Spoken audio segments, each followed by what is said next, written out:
Hello and welcome to the Gangneung Curling Centre. It's the final session of the 4th Paralympic wheelchair curling event. Going head to head in the gold medal game is world champions Norway and 2022 hosts China. Neither country has ever won a Paralympic curling medal. However, they both have one in the bank already here at the PyeongChang 2018 Paralympic Winter Games. It's been a thoroughly entertaining and high quality event, and all that's left is to sort out who takes the gold and who takes the silver. Logan Gray here, two-time Olympian from the USA and Swiss helm alongside. So let's meet the Chinese team led by Wang Meng. This team, the youngest team in the event by some way. Speaking of ways, this is Liu Wei, the second player for China. The third player, Chen Zhanshin.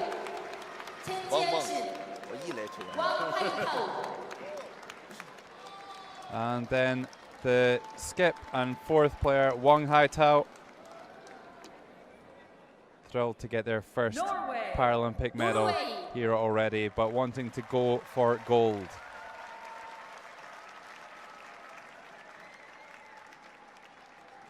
And on the other side of the ice, Team Norway led off by Cecil Loken. At second, Ole Fredrik Siversen.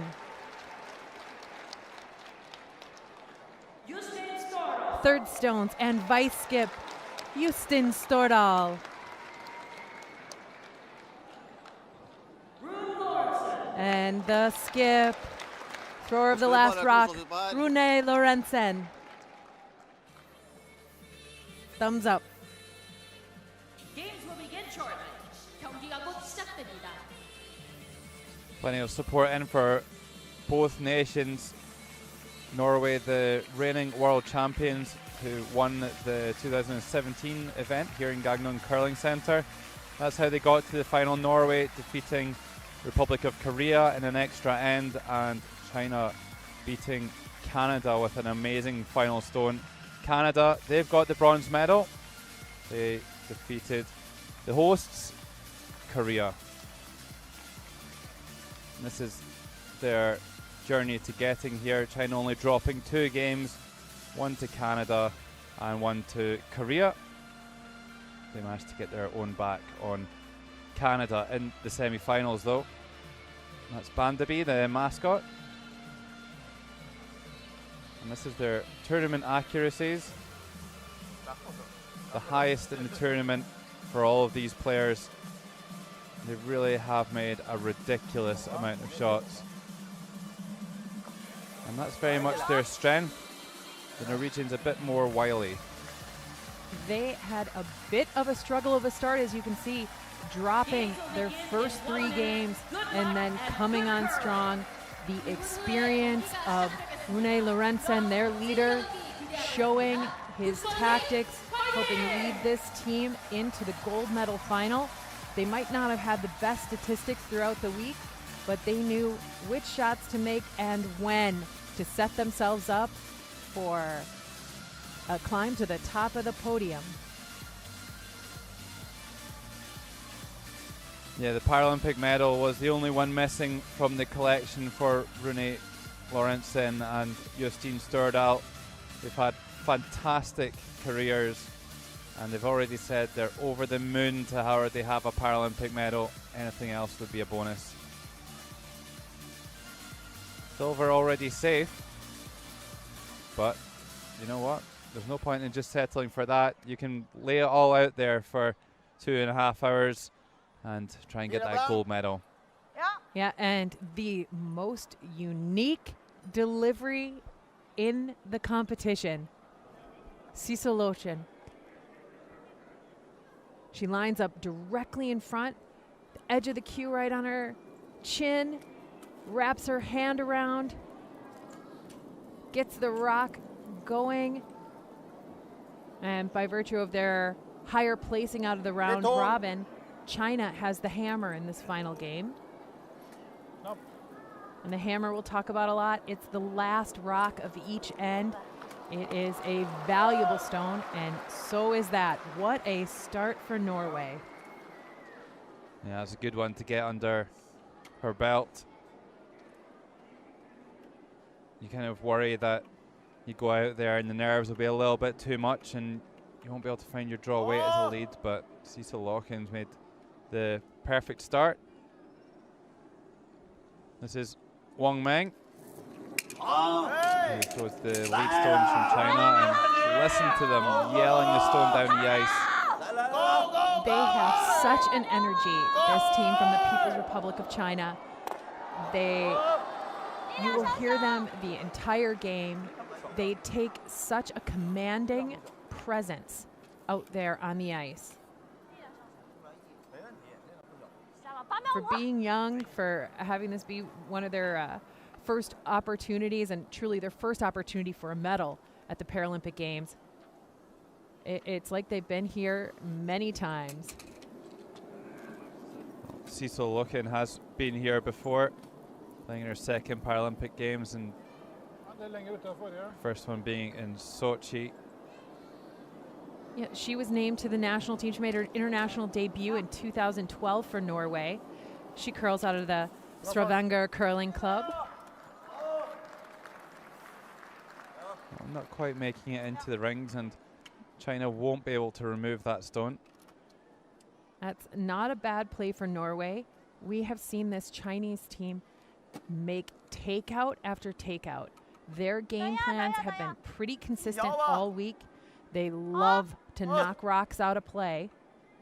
But based on the free guard zone rule, they have got to switch to the draw or the touch shot tactic. Going to try and hide this running stone behind the Norwegian stone in front of the rings. Curling hard now, and it's going to over curl into the guard. And that's something that we didn't really see Canada do in the semi-final. Yeah, Canada was very defensive against China. We're waiting for China to make a mistake. They didn't force the issue, I think, early enough in the game. This is the most experienced skip in the game in Team Norway's leader. He's not going to be afraid to mix it up and have Ole Fredrik Siversen come right around the Chinese stone that was left on the center line. Yeah, Ole Fredrik actually started because he was invited to have a go by Rune, the skip. He's also recruiting for some teammates to go to these international championships, and he's performed extremely well so far. Unfortunately, there just a little bit too much momentum. This is his first Paralympic Games. He was not on the team in Sochi in 2014, so he needs maybe a deep breath before his next rock.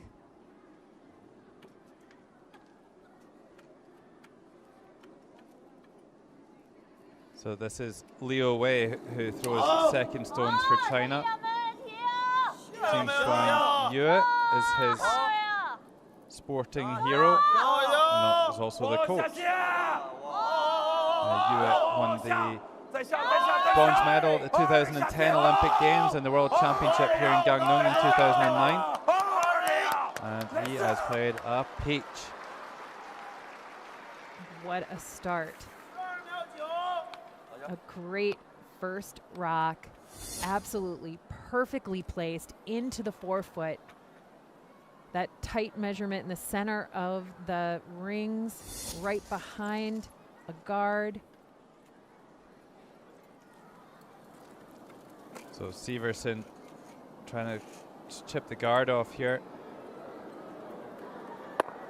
Just pushes that red into the house, and that could be useful for China. A little kicker on the side there. Oh, that's their second point. Yeah, that might have been a pretty tragic mistake for Norway in this opening end. They do not have the last rock. got caught between shots there a little bit, I think. Needed a little more weight for the peel. They might have played the other side if it was just the straight peel. And the shooter would punch their own rock in. Leo with the guard here. All these Chinese players coming from Harbin in the northeast of China. And he's played a freeze onto that stone at the top of the forefoot. Good shot. Yeah, now if Norway could, they might go for the double and the roll, but getting right to the face of that top stone, sit there. They don't need to be shot right now. Might be able to force China into a tough situation.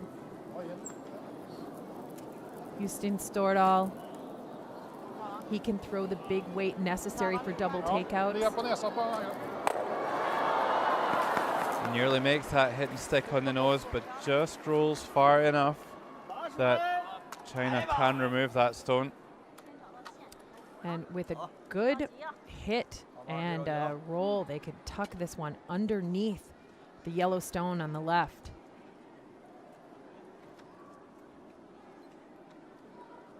This is our first look at Chen Jianxin. 67% for all games this far. Left-hander. He's probably the weak link in the semi-finals, so he just needs to lift his game a little bit. And he just chips it out of there and preserves 2 red stones. Almost creates a complete disaster on that one. Just catches his own stone on the top of the forefoot. Ricochets off, out of play. Well, Justin Stordahl, he's the most experienced player in the field. He's won more medals than anybody at the World Wheelchair Championships. 3 golds, 1 silver and 1 bronze. And he's competed in 8 Paralympic Games now, 3 winter and 5 summer, 4 sailing and 1 powerlifting for the Summer Games, but never medaled until now.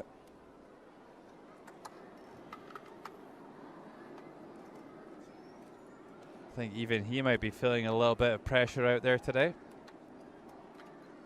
Makes a good hit and stick there though.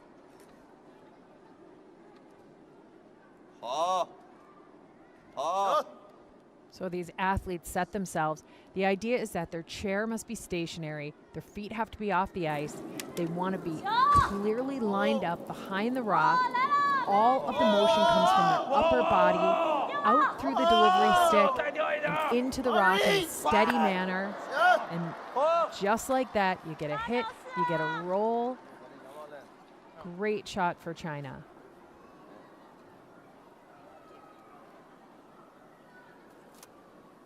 Moving with purpose, Chen. China looking good for a score of 2 here in the first end.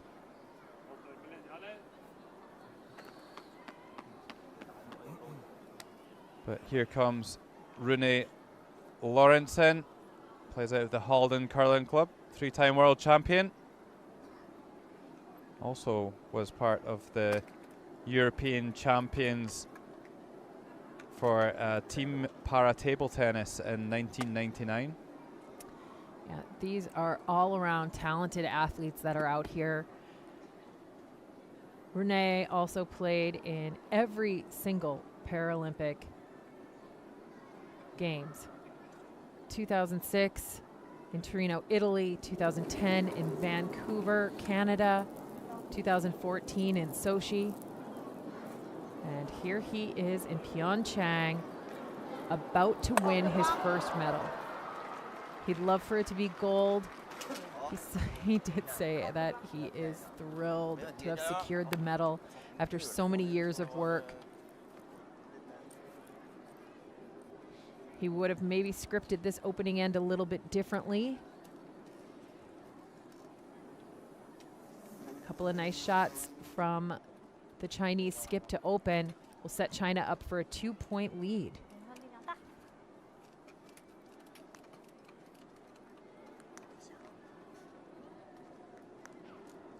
Wang Haitao, the skip and fourth player for China, the 28-year-old.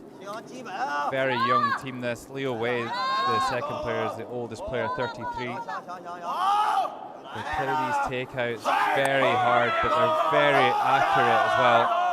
And he makes a stinger of a hit and roll there. Forces Norway into the other side of the ice. An inside-out hit. They haven't seen this. And all of a sudden, the 2 could be 3.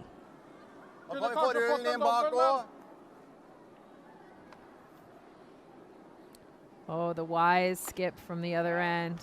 Let's play the open one where we know where to put the broom down on the edge of the ice, where we have confidence.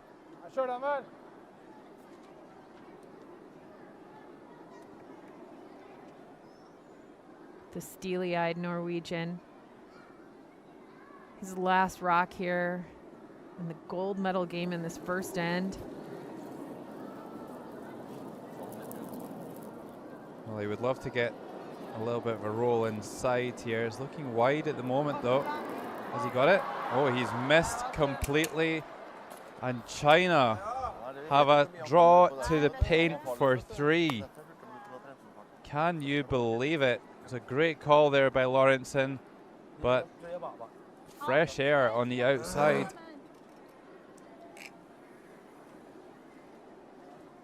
Yeah, complete disappointment in not being able to make any contact whatsoever.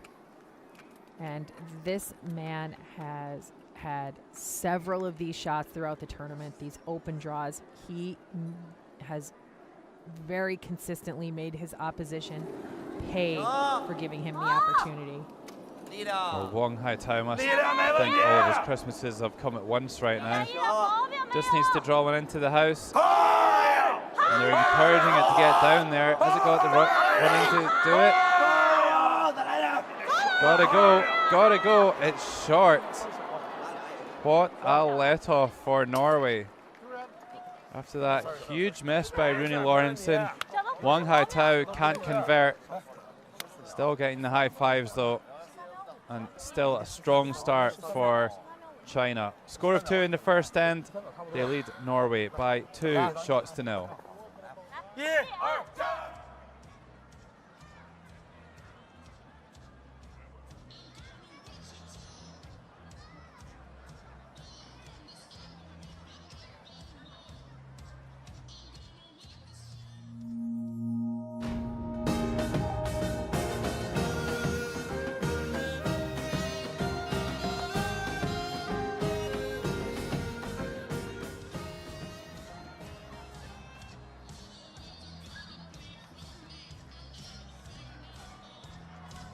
A nice crowd building here in the Gangneung Curling Centre for the final game of the wheelchair curling event.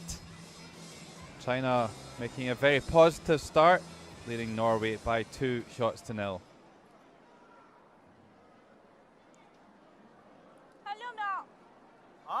Oh, Wang Lang having a good chuff on something while she's about to throw the stone.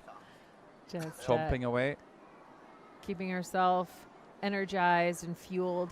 These games are long. They take a lot of energy, a lot of focus.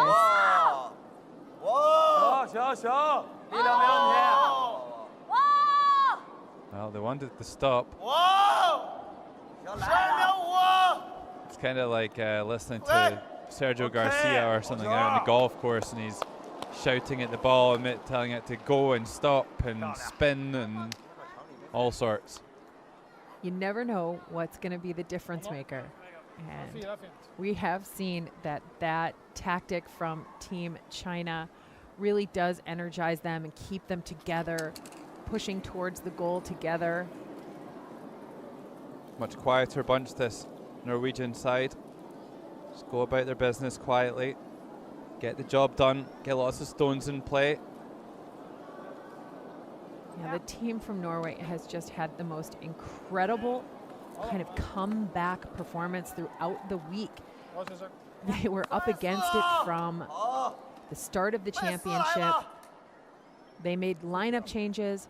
Rune Lorentzen benched himself, essentially, knocked himself down a position, let himself settle in, find his rhythm. They've really responded well when under pressure and their backs were against the wall. And they're under a bit of pressure here. It's early in the game.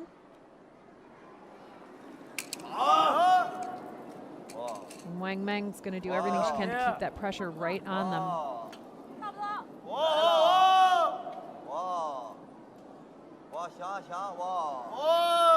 Yeah, China just wanting to keep the play in the house, bring their play throughout the event, and it certainly worked. China line 2 here. Now this will be interesting. Norway.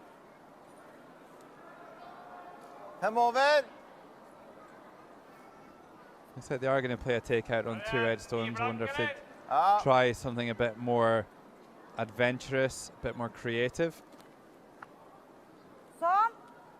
Only seems to play shots on the clockwise rotation. Cecil Loken, but she's very good at it. Most of the players using that side delivery or V delivery. No one else throws it like this. She gets her full body weight through it though.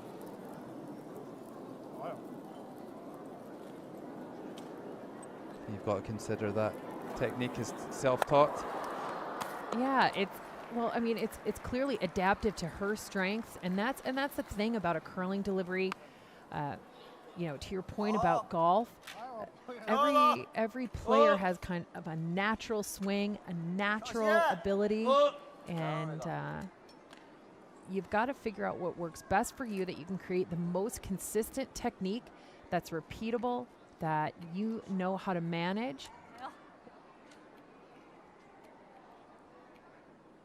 Well, because Cecil Loken just hit and rolled out of play, then China can just peel the guards.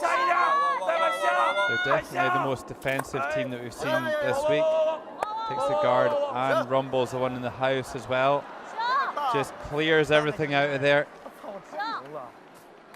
And suddenly it is a desolate field of play.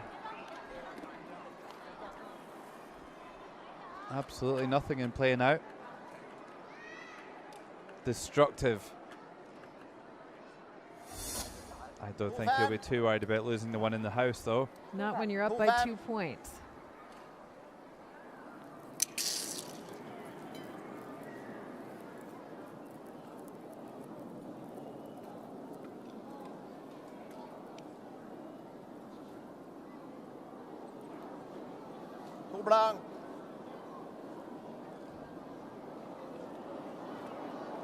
Oh, and still not finding his draw weight. Yeah,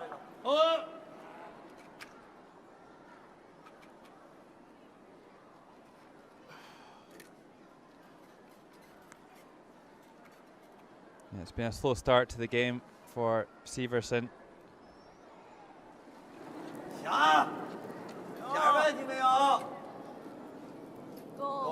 Wang Meng seems really happy in the background. Just the full participation from all of these players on every shot. It's just really fun to see their enthusiasm, their excitement, their connection. And there it is.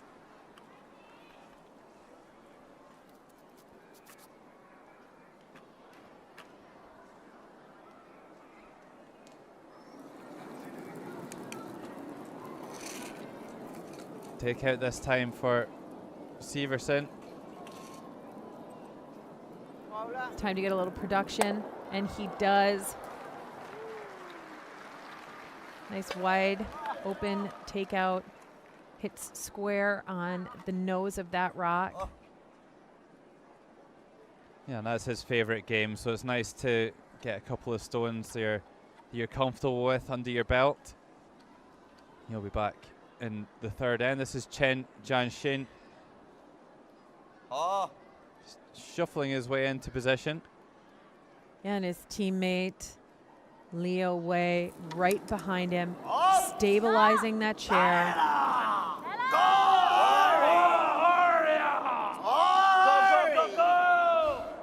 Shouting hurry at it. It's like they've got invisible sweepers. Yeah, so in wheelchair curling, there are no sweepers. The traditional format of the game, you'd have at least 2 sweepers for the most part. And, you know, I suspect that this Team China might train playing the traditional game. And maybe they're used to having sweepers.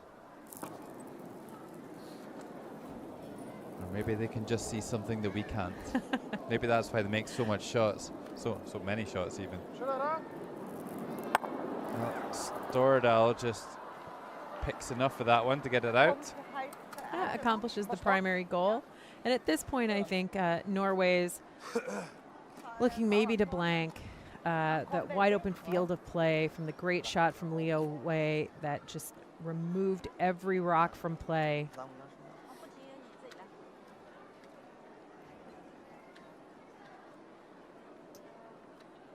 China electing to put this rock to the side of the ice.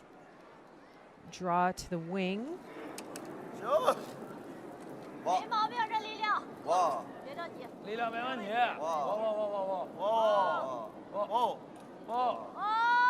they just want this one anywhere in the house.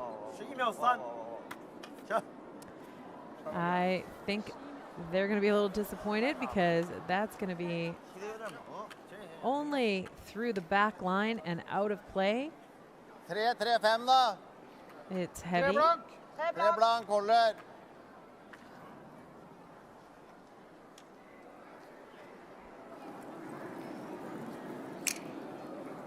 a nice one for Justine Stordal to get a feel for draw weight through a couple of takeouts in the first end.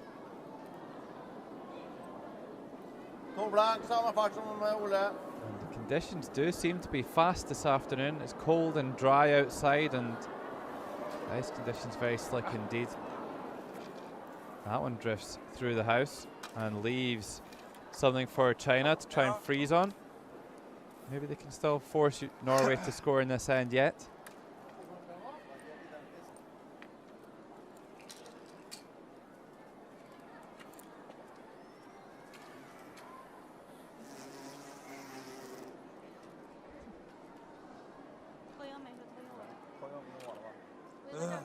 So we would have just heard the little bee in the arena buzzing around the microphones. It wasn't actually a bee, it was Wong Hai-Tao's wheelchair. He does like a handbrake turn. You can see the skid marks. Yeah, you can see the marks on the ice.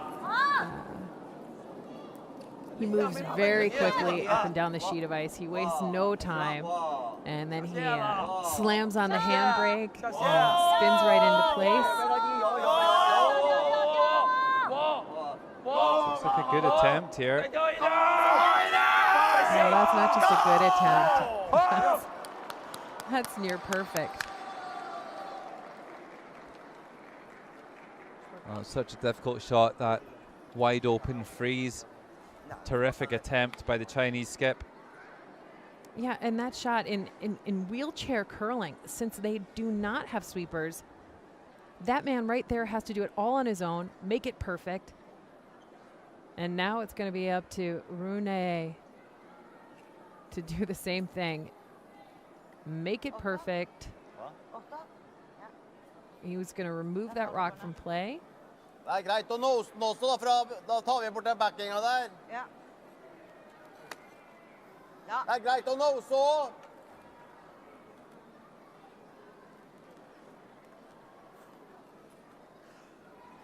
Well, they just need to be careful not to hit this stone on the right-hand side as Rune looks at it.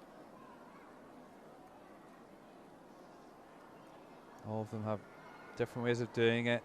This is the side delivery, body absolutely still.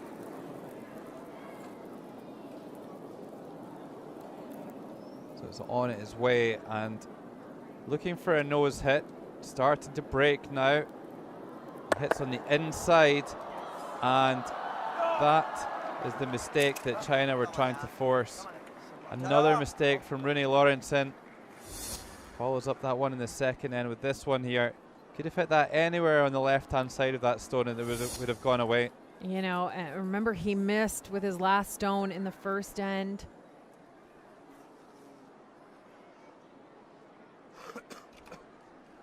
And may have made an overcorrection there.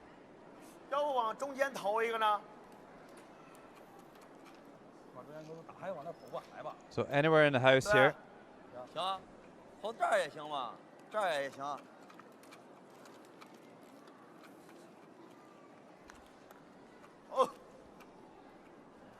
Well, anywhere in the house here for Wong Hai Tao and start again. Norway will be forced to score one. This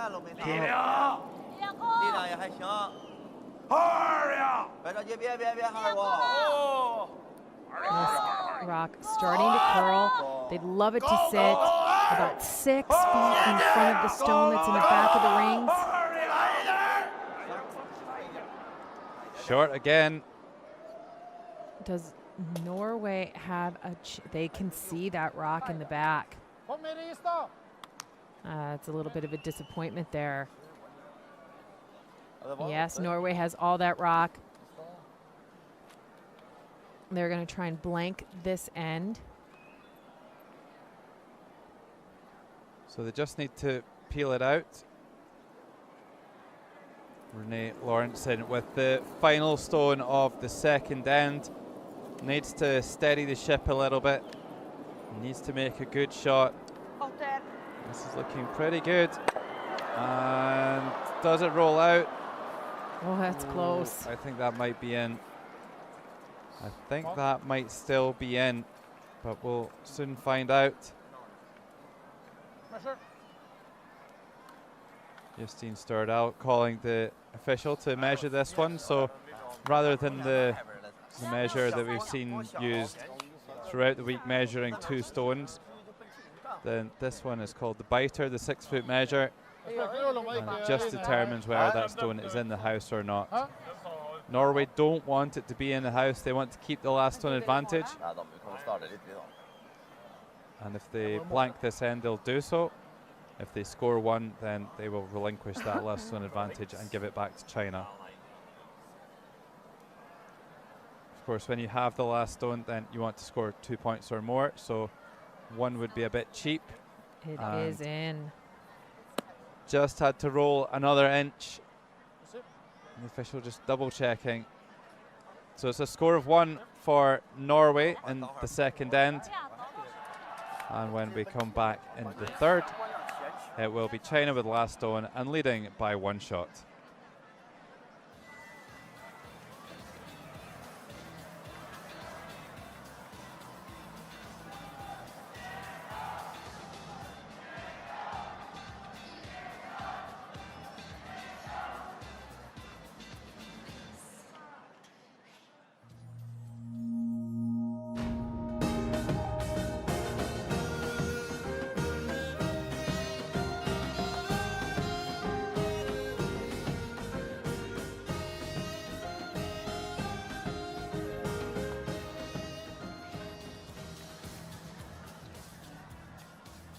Just the one sheet in action.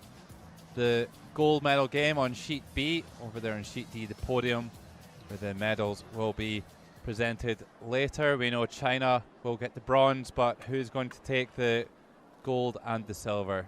Canada will get the bronze. Who did I say? China. No, they won't get the bronze. Yeah, they for sure will not get the bronze. And the interesting thing that's happening, we saw some statistics. They're early. The interesting statistic that came up was that China is throwing more draws than takeouts in this game. That is absolutely not to form for what has worked for China leading up till now. But it's working for them today as they're 1 up on the scoreboard. They have the last rock advantage.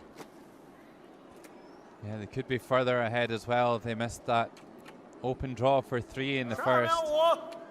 Yeah, and then the skip came up light again in the second. You wonder, is that rock maybe a little bit slower? It's unusual for Wang Haitao to miss those open shots, and he's missed 2 of them with the same rock.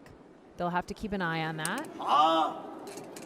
Wang Meng, she wants to keep an eye on this draw coming around the wide side of the Norwegian guard.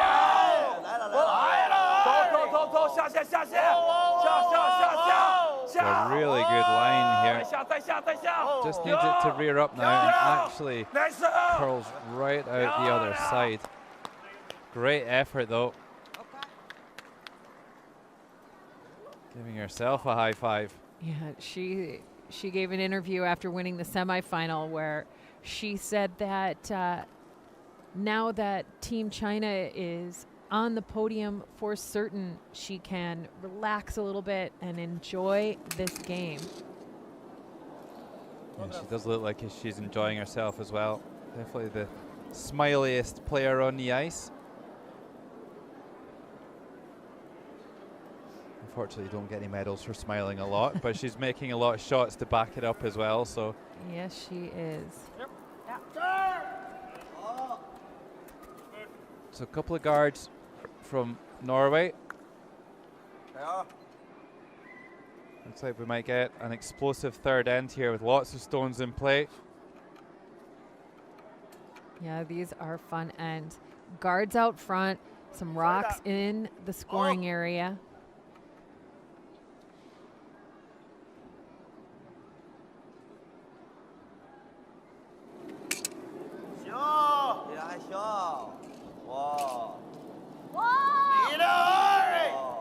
Well, they think it's a bit too much speed at the moment, and they're asking it to slow down, easily past the guard. Looks pretty good to me.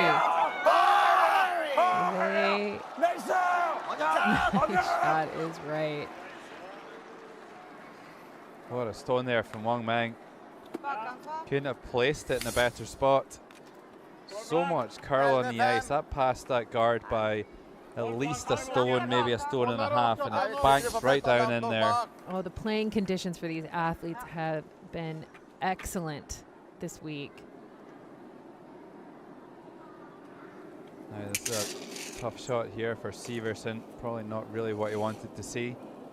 It's some sort of a come around and tap back, and it's a difficult shot.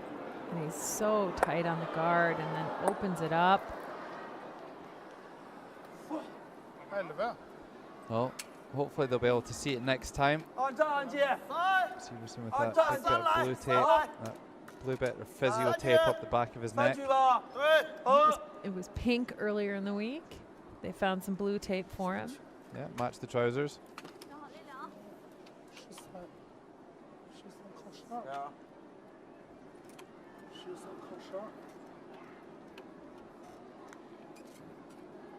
Oh, this athletic setup, the forward lean, and the power through the shoulder, the chest, the back muscles. You know, his technique, the way he sets up, he gets right over the keel. It's almost like snooker. Yeah, it's a billiard shot. Yeah.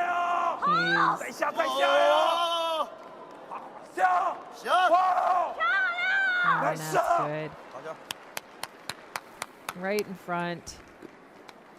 Norway makes the double takeout. They don't get to roll on the rings.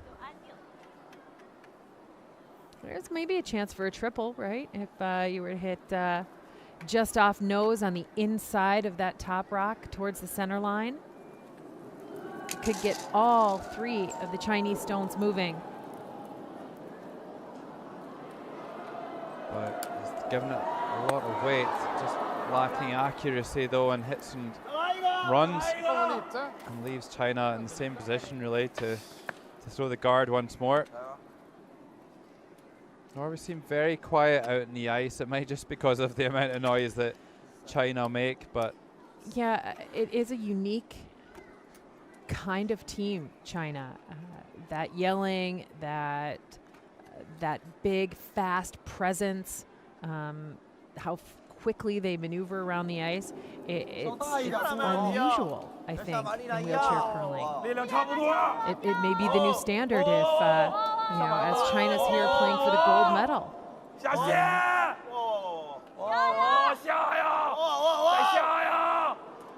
A little bit further in this time. A little bit of deja vu. There was a similar situation in the first end where China froze their own and left Norway the chance to hit and stick and lie in front.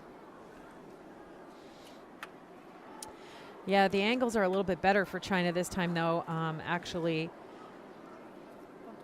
Norway's going to have a tough time finding its way to shot. It's going to be a tough double takeout. They will sit in the open if they make it.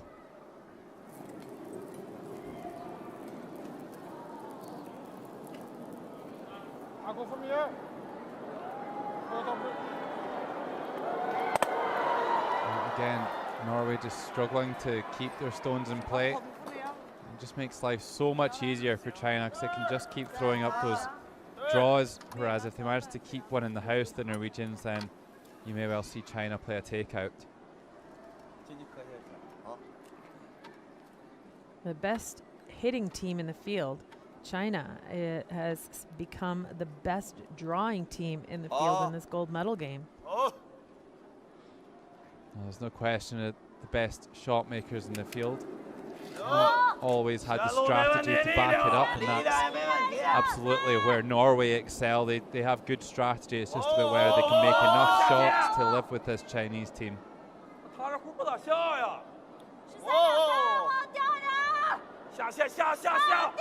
good here. Again, directly in front of that shot stone. The triple's back. Norway needs it. Yeah, you get the feeling like they need a big shot to kind of get them kick-started here in this game, because it's just been one-way traffic so far. China completely dominating the early exchanges. Yeah, a double takeout here would give Norway a control position in front of the rings, though. So just nice, steady execution. Heard a little bit of a bounce from that stone as it left the head of the cue. And sitting on the wide side, he's going to get two. That helps. Well, we think that red stone went out the side. Great shot there by Justin Stordal. That'll make a big difference in this end. Gets two for the price of one. Spins it all the way across the house and out it goes. Great shot by the veteran third player. Yeah, I love that. Love their caps. The curling stone on there. Semblance of the Norwegian flag. China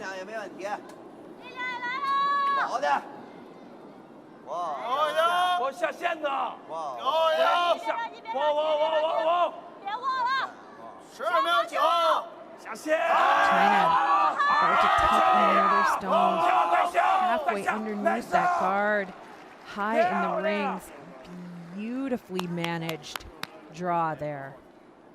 They're making so many shots right now, China. Yesterday it was all simple, kind of open shots, but they're showing that they can make some more technical ones as well. They made some amazing draws.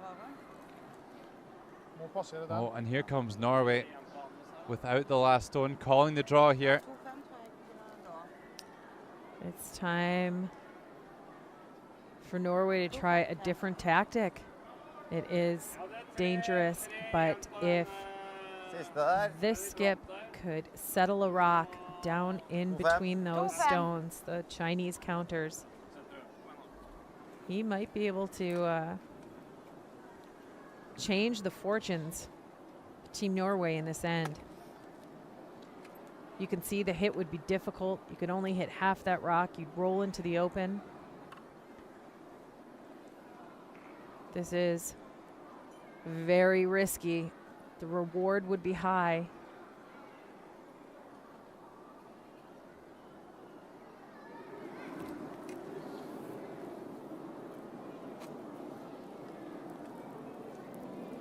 Well, a huge shot already in this gold medal game. Norwegian skip Rune Lorentzen trying to come around that stone. He's got a great line. He's got a great line. Oh, yes. What a shot from Rune Lorentzen. Pick that one out. Oh, do not count Norway out. Look at this. Oh, just diving past that stone in the top 8 foot. And this is what this Norwegian team does. They don't make the most shots in the field, not by any stretch, but they make the right ones at the key times. They get lots of stones in play, and then they just get one in there, and it's impossible to get it out. Great shot there by Rune.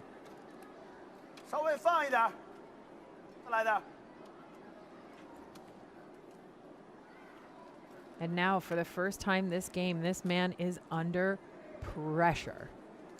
It's the gold medal final. He needs to answer the Norwegian skip's beautiful draw.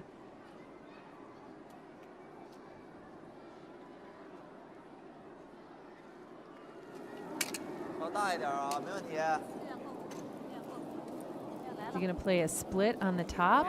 Just try and open it up. Keep a couple of rocks around in the rings. Not a lot of rotation on this one, and it over curls. Bit of a let off for Norway, who could potentially swing another one round everything here. We got to see if there's a hole there to go through. Well,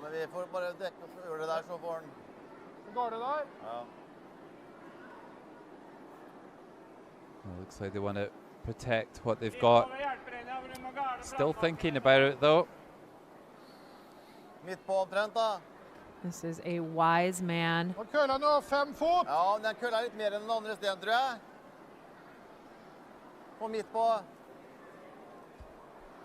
Looking for the guard.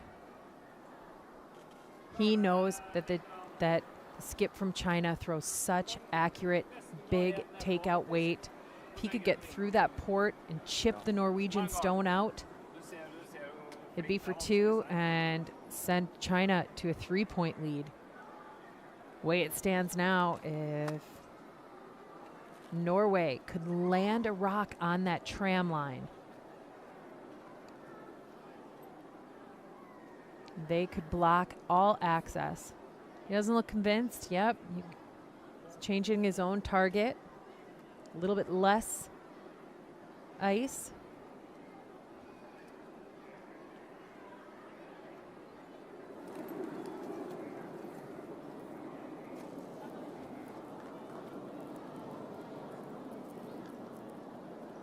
Well, this one just trying to plug the hole. It's got quite a lot of running on it at the moment. Doesn't want to rumble the guards too much. That's not really going to change the situation. China may well be able to still play down through that port and chip the yellow out. He knew it. He wanted less ice. I don't know if it was just the weight that beat that one, and came right down onto the nose of that guard and pushed it a foot. If he'd played a little bit less weight there, he might have got the curl that he needed.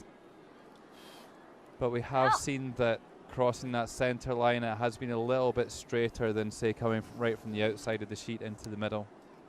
Yeah, and there's a couple of places down right along the center line that can run really straight with a bit of weight. So this is the only team out here who does both players holding their skip's chair. A little extra stability. They let him line up right down the right tram line. That rock has to start inside those lines. Well, you know, he's a big unit on high tout, and he can throw extremely hard, so I'm sure there's a lot of momentum in there. What's happening here? Oh, hello. Oh. How unlucky is that for China? He catches the guard, he rolls over, And he pushes another Norwegian stone into the forefoot, and Severson can hardly believe their luck. How are Norway in the lead in this game? I have no idea. KG. A steal of 2 in the third end. And it's Norway 3, China 2.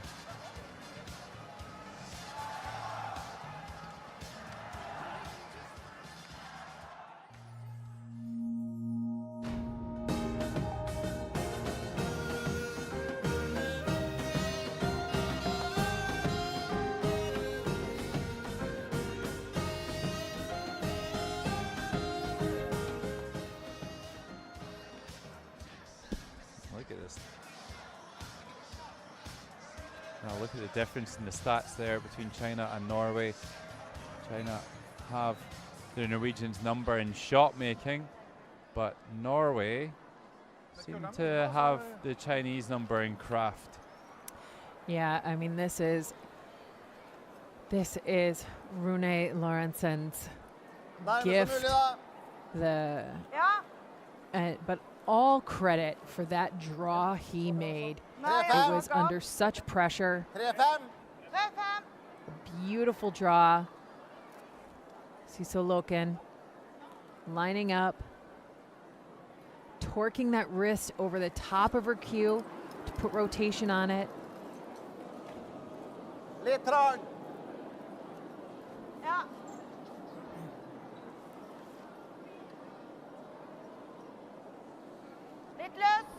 We've seen her over curl a couple of times now on this clockwise rotation, just not really getting it spinning, and I think that's probably one of the difficulties she has with her technique, is just getting the stone rotating sufficiently. Right, that consistent rotation.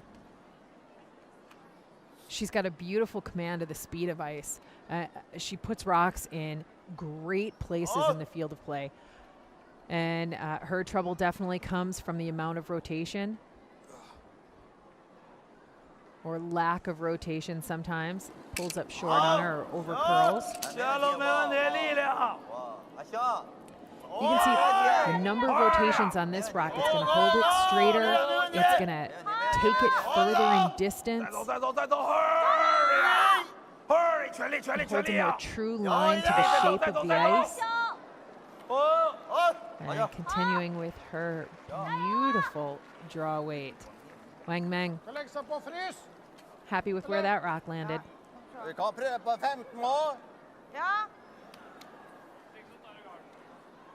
little less enthusiasm there in those high fives than an end ago. Yeah, that was definitely a setback, and you can even draw. I've drawn that shot up from Wang Haitao with his final stone of the third. Big steal of 2 for Norway. And that could be the boost that they need, all set up by that fantastic draw by Rune Lorentzen with his first stone in the third end.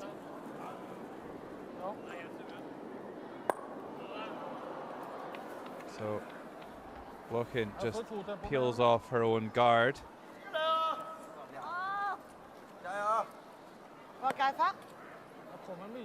Don't be too concerned now. It'd be a different story if China had scored in the last 10 and they were trailing by a couple of points.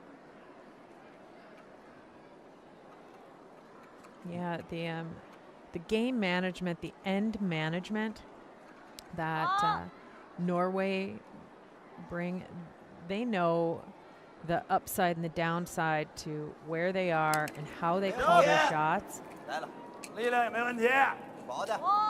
Hurry.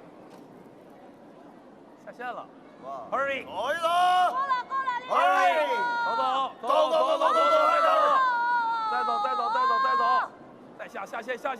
Looking pretty good here. This is going to rear up just to the back of the white circle. China line 2, no guards in play. And tons of separation between those two rocks. That's what they were looking for. She continues her great play.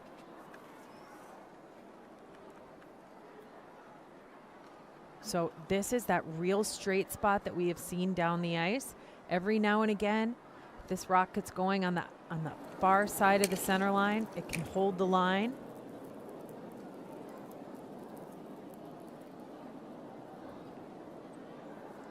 Does look it's hanging a bit here.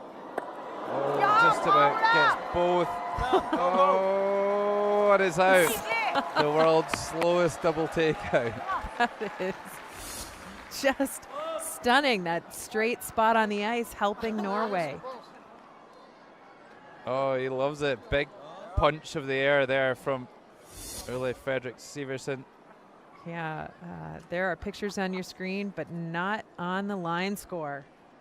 That is a double takeout. Both those stones just crawled out of the house and no more. Norway need to be careful not to use up all of their luck in the first half here. Yeah, but China's got to be feeling really deflated right now. They're playing excellent.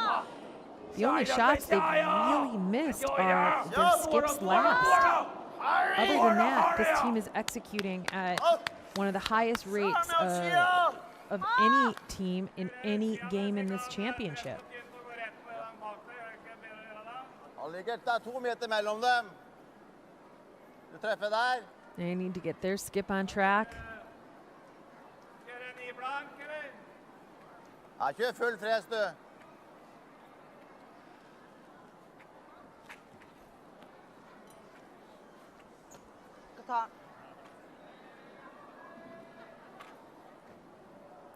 Well, I don't think Norway will want to play too many ends like this. I think China are too good at the open shots. I think they need to use that wily brain of Rune Lawrenson with lots of stones in play and generate positions like they did in the last end. Yeah, there's no doubt about it. Oh, and China finally seeing an opportunity on the other side of the ice. I'd love to see I hope China's going to our right here, but he did point out to the left. We'll see where this rock goes. If he were to choose to kind of freeze on the side where there's a Norwegian stone out in front of the rings, it just visually creates a bit of traffic and might make force the level of difficulty. Nope, they're going to the open side. And this is where the tactics come into play, how you can get the most out of the reality of the situation that you're facing. It's a relatively wide open house.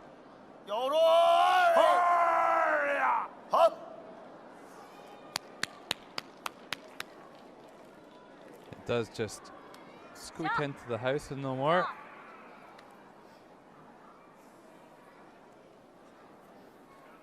Norway aren't going to take any chances when they don't have the last stone.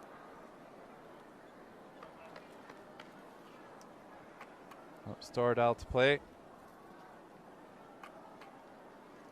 And they have to be careful of the stone that's in the back of the rings. There's a chance that they could jam the Chinese stone into the back.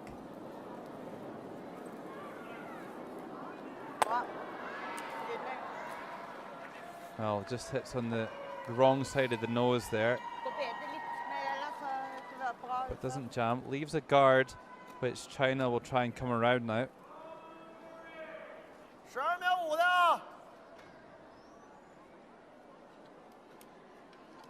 So where Wang Haitao has his broom, that is where the player is lining up right here. Chen Jianshin lining up directly at that brush on the far end of the ice. It's the target.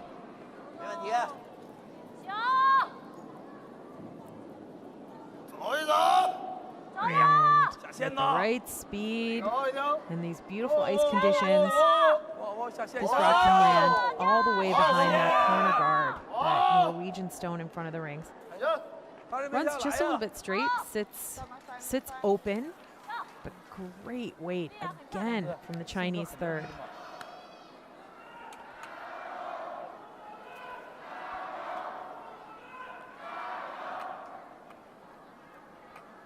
Hear the chanting for China coming from the stands. Stordal with a more technical takeout this time. Needs to make sure he gets past his own guard. Looking a little bit tight at the moment. Oh, just squeezed by it, but rolls out the side door. So China will try that draw once more. So So the second time for Chen Jianxin.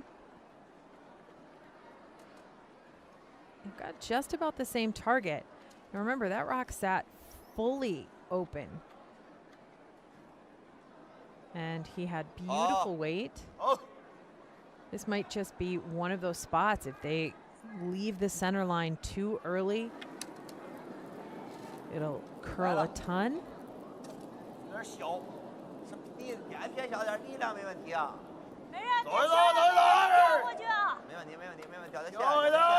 moving nicely. Yeah, it's got nice speed as well. Enters the house and tucks in behind. Nice draw by Jianxin.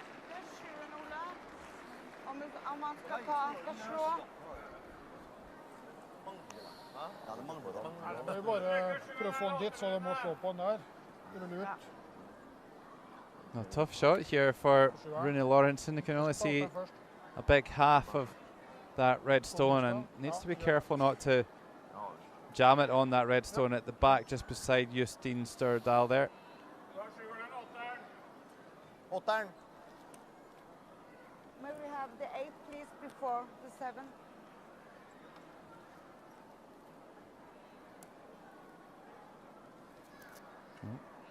Big thread. Don't want that getting caught under your stone. That's a good catch. Any kind of debris on the ice can severely impact a stone's trajectory.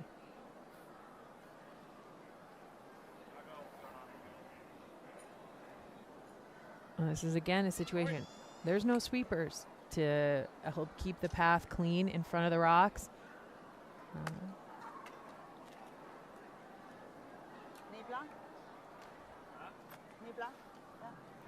Yeah, actually, in the Olympic format with sweepers, then you may well consider raising the yellow guard up as a reasonable option or reasonable alternative.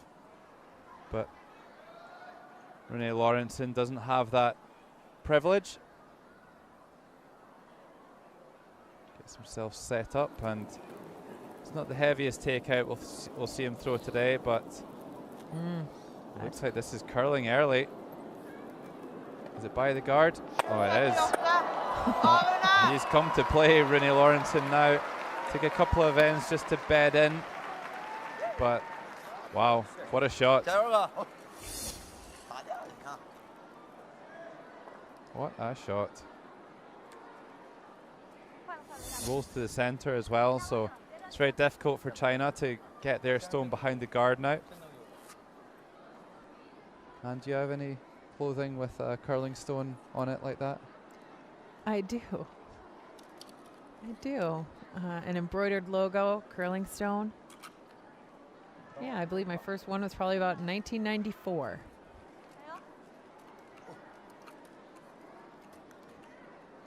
It's a nice team hat that Norway's wearing. You know I like it.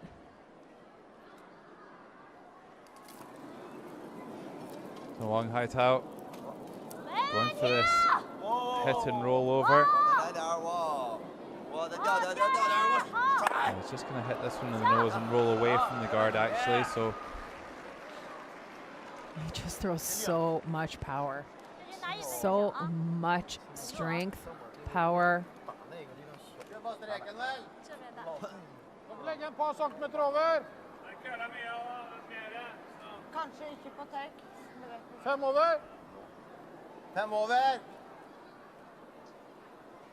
Well, this is the easiest shot that Rune's had for a while.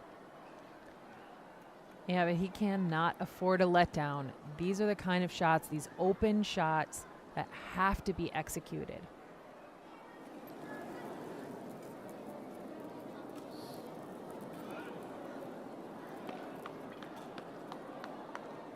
Well, this went curling across now and makes the hit and stick. Can't do too much more than that. China will be left with a shot to blank. And then the players will get a well-deserved 5-minute rest, maybe a drink, some snacks, maybe a cup of tea, whatever your fancy is.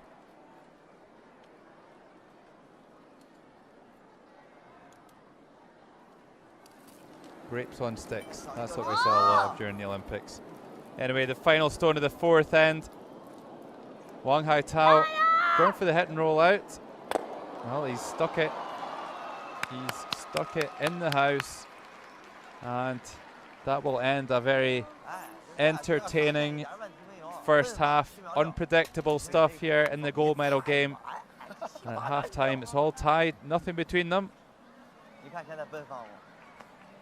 Wang Haitao, the Chinese skip, makes his way off, scoring 1 in the fourth end. And when we come back in 5 minutes for the fifth end, it'll be a tied game.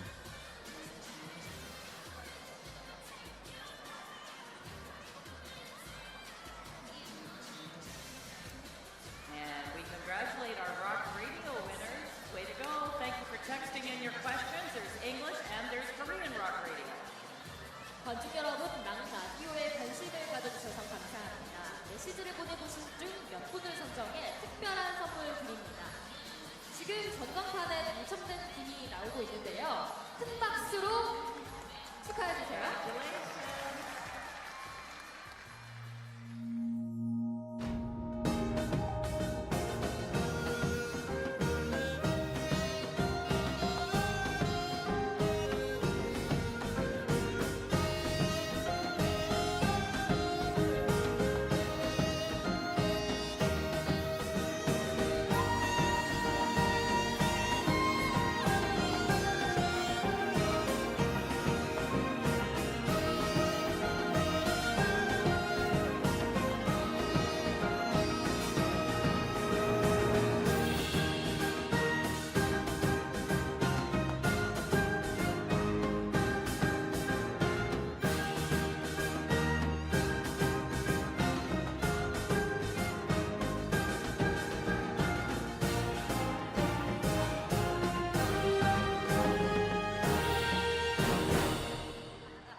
This team is playing excellent.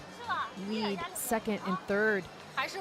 Wang Haitao, their skip, needs to settle in and get some more production from his rocks. He is playing well below his tournament average. And some time with his coach. She's going to try and set things up, get them ready for that second half of the game. 让他们先胖不算胖，咱们后胖。对。对，那个球我们一看感觉好像已经没有了，但是就停那儿了。他那个量那个鼓个包，刮那包就有，刮包没有，那你这可以拍一瞅。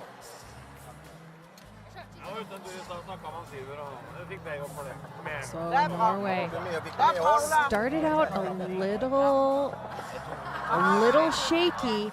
Their skip made some extraordinary shots. Really, the only player that needs to get it going is their second, but he made a couple of big ones when they needed to. And the Norwegians are taking every advantage of this chance at a gold medal.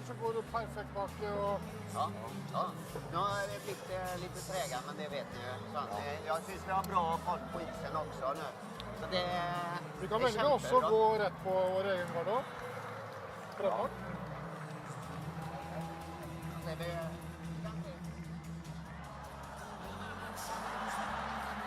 Overall, China outplaying statistically, but the veteran Norwegian team outmaneuvering Team China in that field of play.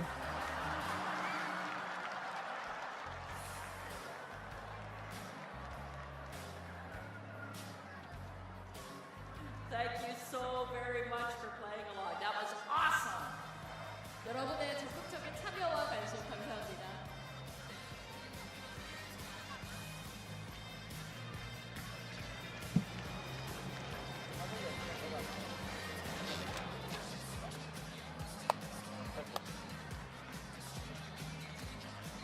Well, Peter Dahlman, the Norwegian coach, just leading the high fives for the Norwegian team.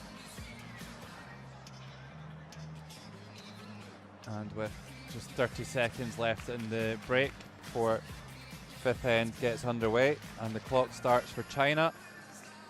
Everybody making their way out. It's half time and we're still no further forward as to who is going to take the gold and who is going to take the silver. This has been an outstanding game. You would expect nothing less from the gold medal final. Team China really on fire at lead, second and third, just suffering a little bit with production on the skips rocks. You can see Wang Meng, she's upping her percentages from her tournament average.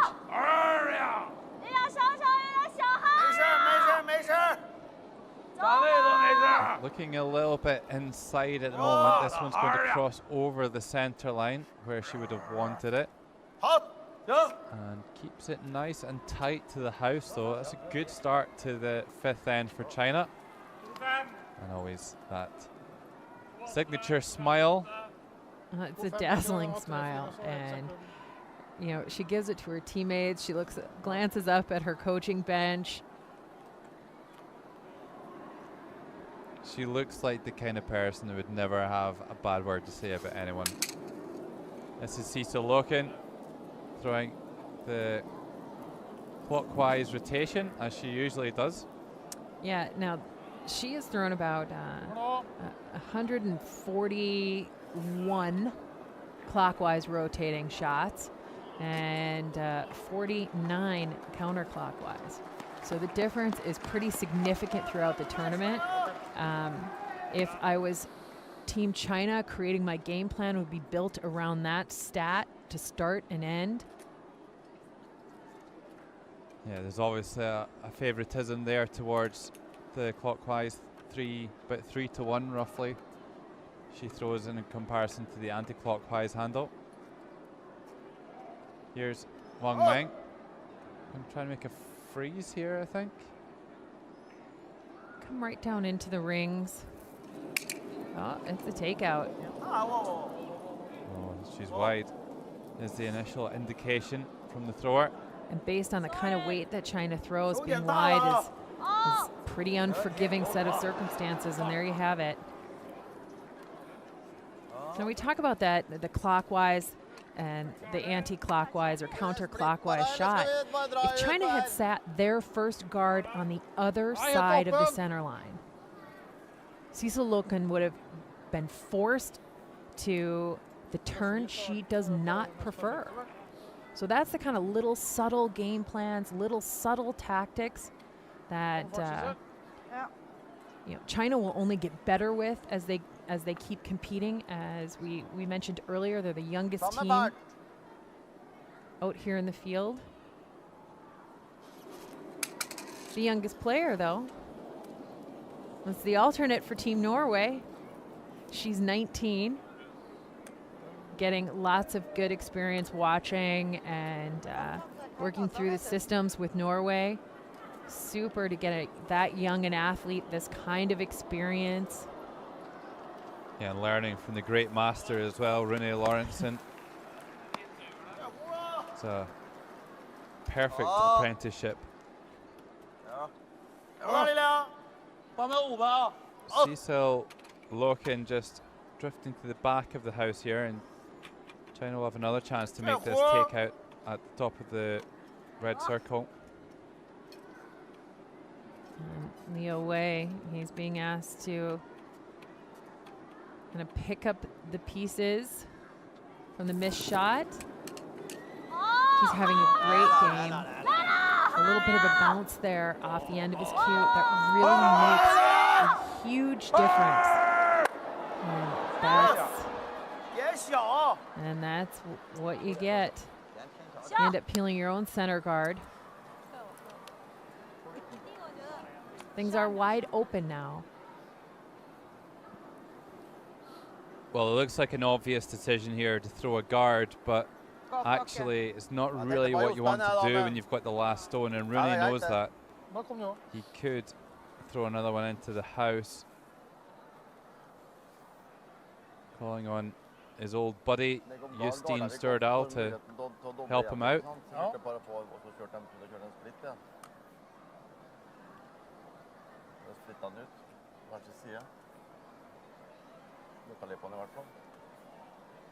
Ligger tre stykker på linje her, synes jeg noe særlig gunstig, altså nå. Nei, kanskje ikke. Men sjansen for at de jammer shotten mot den bakre, den er stor da. Ja.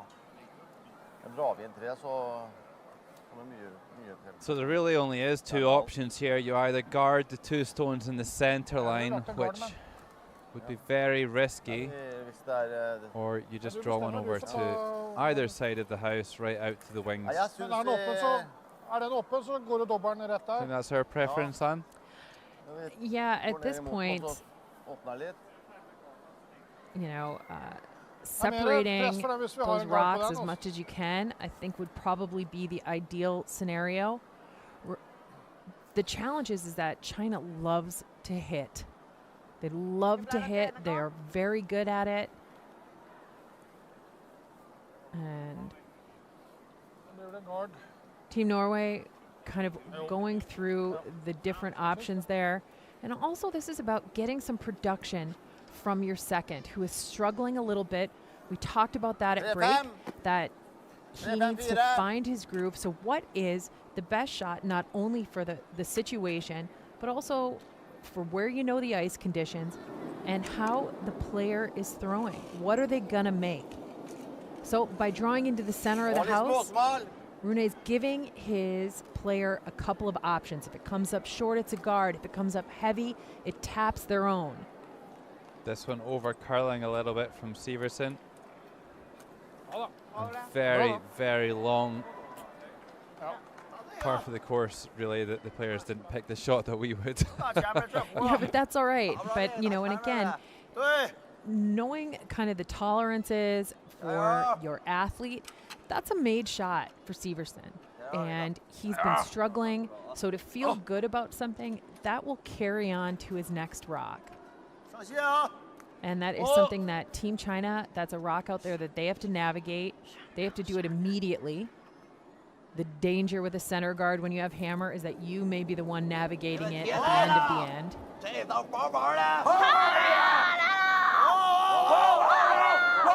by the guard, and it's going to make the takeout as well. And he couldn't see much of that stone, and at that weight, that is an incredible shot from Leo Wei. 6 around on the wing too. They just have such confidence in the shape of the ice, how the rocks are going to move, and that intensity.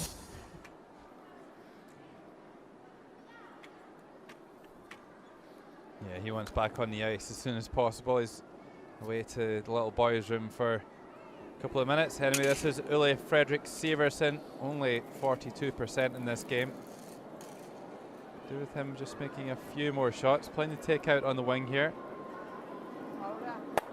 Hit some runs.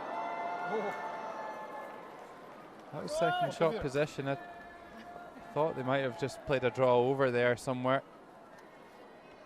Yeah, and again, that might be that factor that he's not playing so well. So to give him what he's most comfortable with, seconds quite often are throwing takeouts. That can quite often be the strength of their game. Chen Jianxin having a terrific game, 81%. I think he loved that throw. Looking wide at the moment. There's a lot of space yet. A lot of space in this sheet yet to travel. Oh, and doesn't get it. Well, now Norway can draw around that guard that they played. Yep. Missed by quite a way. Just about smashed the foot plates off at the back. Yeah, they throw with a lot of power. Justine Stordal playing very steady. Det går veldig fort, This da. is looking very light.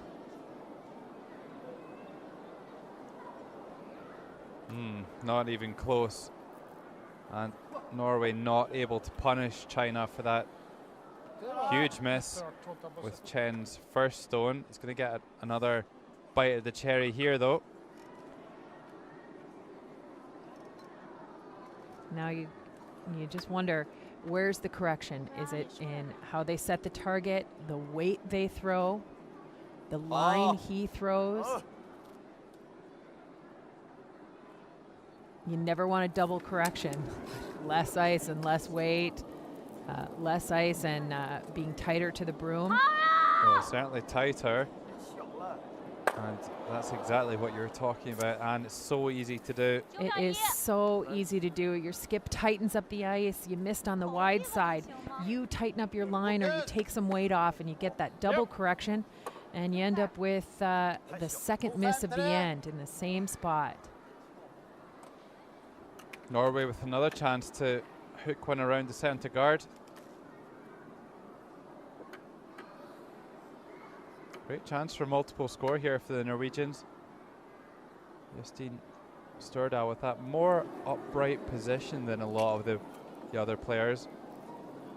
Very strong guy, competed in the 1988 Paralympic Games in Seoul and powerlifting, so strong upper body. Maybe a bit too strong with this one though. Oh dear. Oh, now that's another overcorrection. It's just, remember he came up short on the first one. Was going to make sure he was there on the next. And just a little bit extra weight. It is so easy to do in this sport. It's so challenging. That area that they're aiming at is so far away. And managing each subsequent rock down the same path, it gets a little bit faster and a little bit faster. And just didn't quite adjust. Now here's the man that needs to make a major adjustment. He is not playing to his norm, and he's got an opportunity here to make an impact on the situation. His team's missed 2 in a row.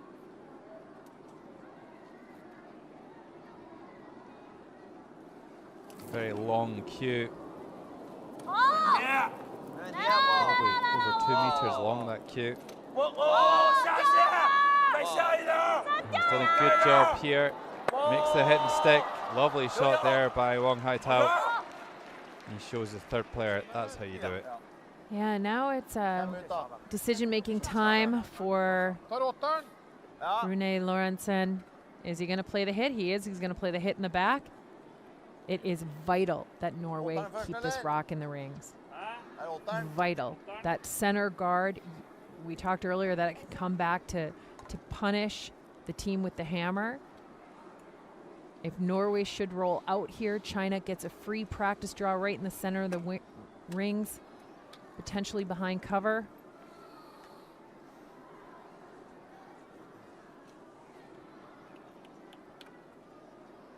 Rune Lorentzen outplaying his opposite number, 69%, way above his tournament accuracy, rising to the occasion.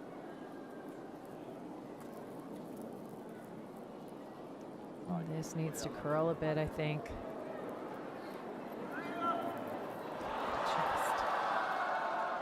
Oh, the game of attrition here. You take it. No, you take it. He's going to be facing a tough situation with his next. I think both teams, both skips especially, just want it a little bit too much, and they're struggling to deal with the pressure.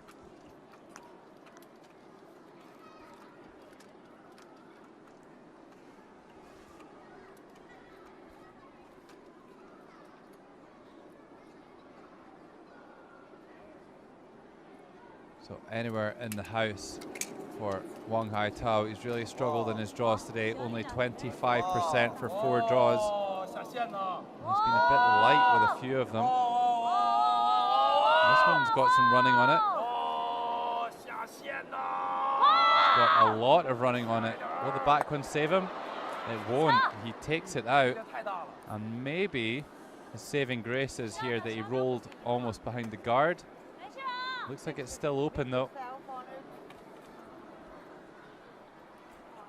Just cannot find that draw weight. Where has it gone? Oh, it is all in the heartbeat and the pressure of the situation. You know that each of these athletes has the physical skill. It's now about the mental ability to handle the emotion and pressure of the Paralympic gold medal game. This one needs to curl a bit. Oh, he's got it. Nicely done. Very nicely done by Rune Lawrenson. Gets away with it. Both teams letting each other off the hook really in the fifth end. But Norway get the outcome that they were looking for. They get the blank end in the fifth. The scoreline still all tied here. And Norway have the last stone in the sixth end.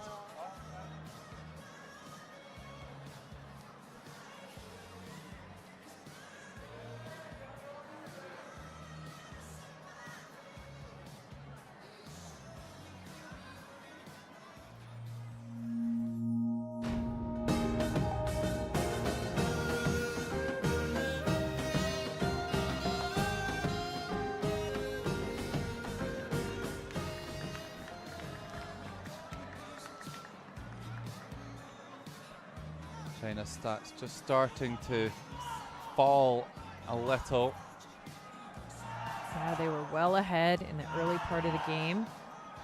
And as their stats fell, the line score shifted a bit. Their very controlled first end slipped away.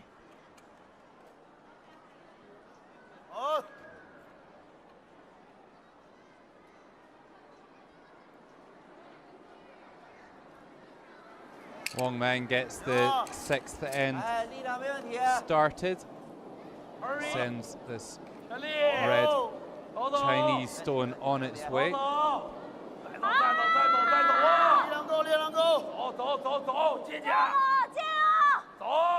Down into the front of the house.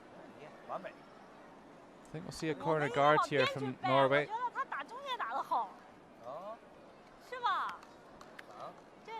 No, takeout called. Just going to stop predicting what's going to happen next.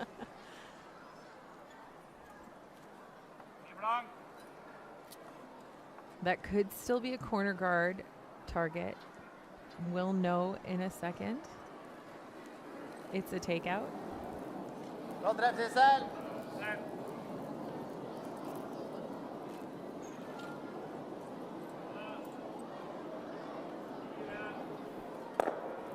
Perfectly done.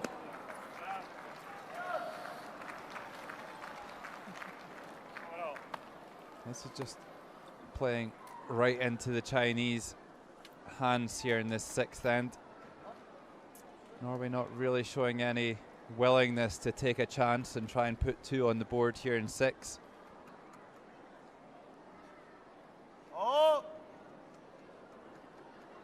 And normally you would be a little bit more adventurous in the sixth end when you've got the last stone in the tied game, Han? Yeah, I think so. And you know, this might be the experience of Team Norway, just knowing that it's about managing the pressure and the setups from here on out. They're willing to be a little bit conservative. They were very busy while Canada made this choice against China yesterday, and China made Canada pay.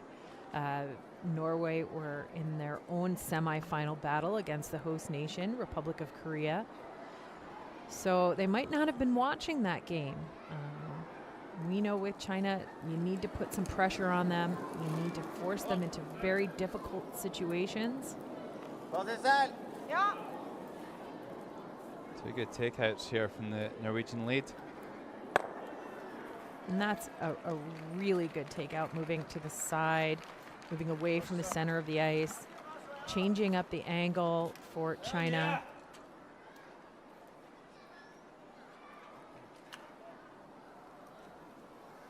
We're getting right down to the business end of this gold medal game. Still all tied. It's just a 3-end shootout now. 没问题，稳稳的丢。对，Ari，好，8秒5。 Both teams not having any problems with accuracy in this end on the takeouts. Yeah, it's one after the other.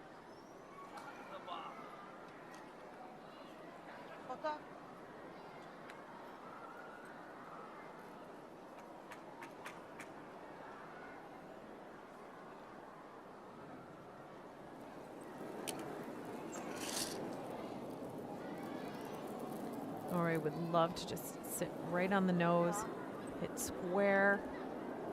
Oh, no. On the wide side again.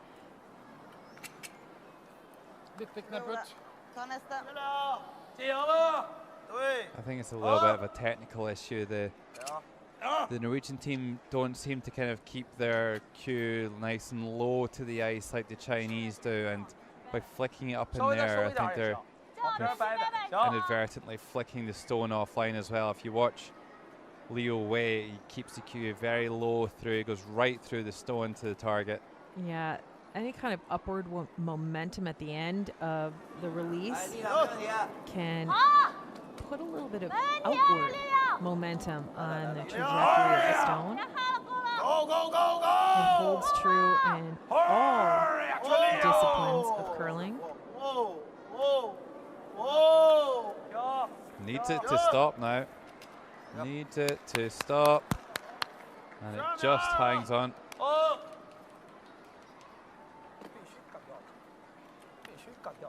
Well, China are looking good for making Norway pay for that miss. Yeah, and the lack of aggressive tactics employed on those leads rocks, is that going to punish Norway?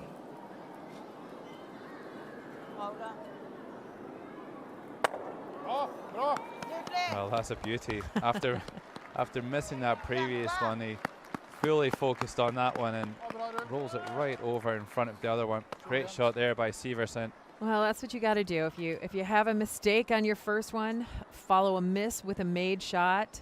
Your team will forgive you. I had a coach somewhere along the line that said, well, if you do anything, make all your second ones. And really sets your team up, ups the level of difficulty for the opponent.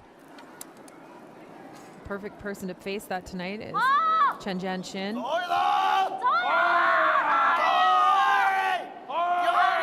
Having a great game. Continues. That's a very good shot there from Chen. Don't have too much room to work with there.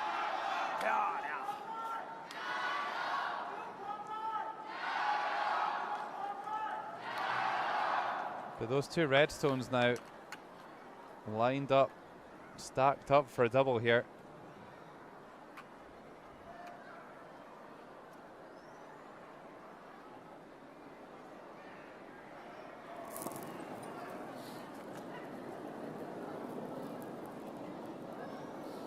Justine Stordal going for the big takeout here. It's close. Oh, has he just rolled out too far? He has, no longer in shot position. I think we still see China hit that stone.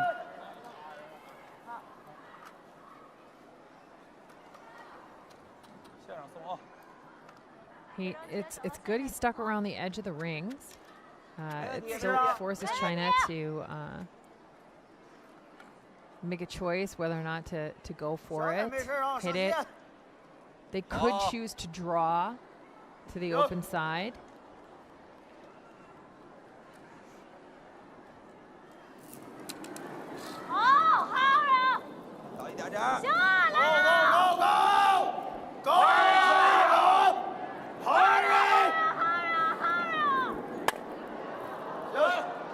Well, hits on the outside and goes out of the rings. And now will we see Norway try some offense with that stone in the back of the rings? They could draw down. We saw that play out to a positive for China, but Norway going to stick with the more defensive approach of taking the stone out of play. You know, and this might be a solid tactic. Stordal hasn't executed on his draw as well, so his skip is going to try and get the most production he can out of him, and that's the takeout game right now.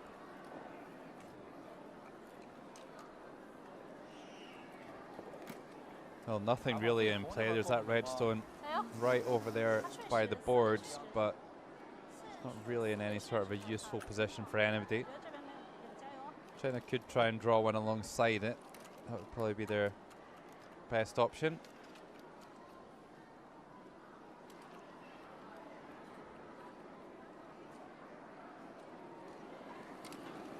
Of course, they're going to the other side of the house. 没问题。行，力量没毛病。力量没毛病。没问题，没问题，没问题。走走。跳，我不想下。再下。王老师。行。 So just choosing to go open. 漂亮。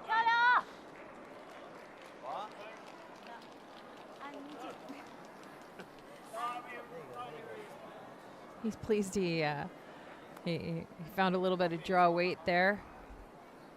That's going to help his numbers.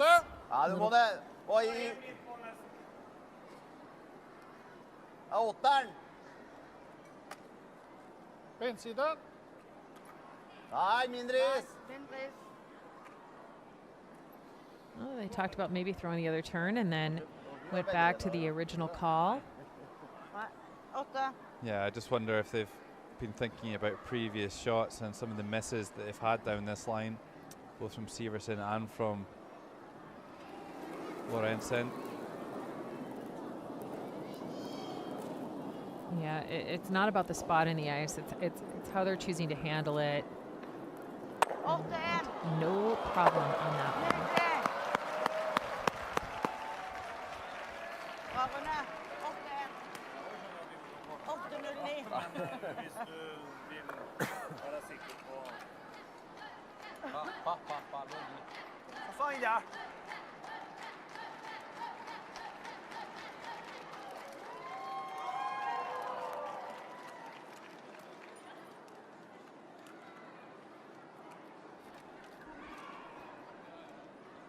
Well, just another open takeout required here for Wang Haitao.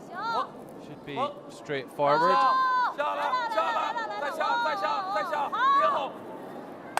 Of course it is. Off it goes, and Norway with a last stone just to blank here. They blank the fifth end as well. It looks like they're just trying to blank their way through to the eighth end to score one, potentially. Such a close game. Every time you think one team's going to take the lead and move away from the other or take advantage of a situation, then we have a miss or a great shot. This is the final stone of the sixth end. Rune Lorentzen tried to hit and run, and he hits it on the nose. Score of one. And Norway have a one-shot lead. Happy with that. Just 2 ends to come, and Norway in pole position after that last stone. So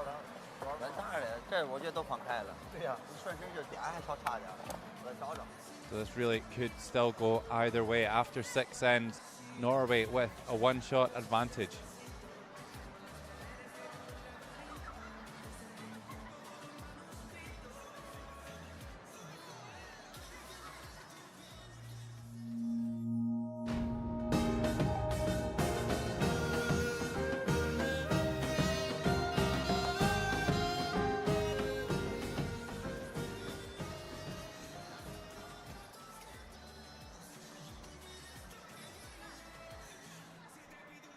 Just the one last game to sort out in this wheelchair curling event. Gold medal game. Canada already bronze medal winners. China and Norway fighting it out here for the gold.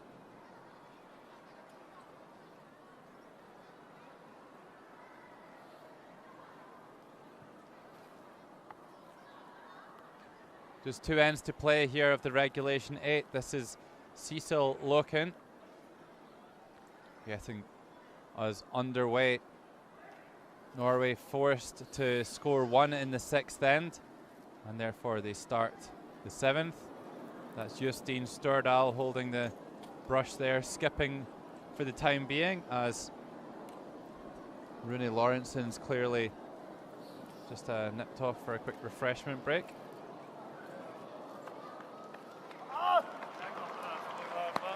And Cecil Loken drops one right on the button. Great shot there by the Norwegian lead.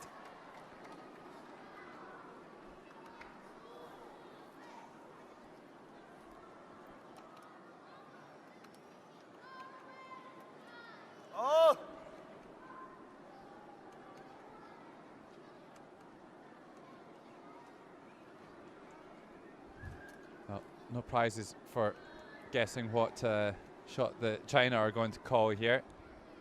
It's their favorite. They get the takeout going. It's a really well delivered stone there by PyeongChang. Oh, actually it's overcurled. I thought the stone was on the other side of the center line, and a complete miss. Wow. The center line's been a little tricky. It's been a little tricky.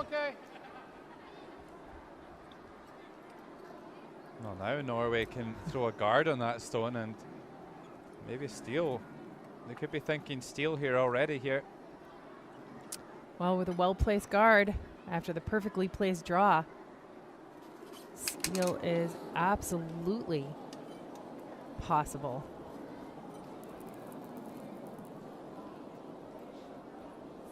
It's got plenty of pace. It's not going to be a long guard. Looks like it's going to go right down onto that stone on the button.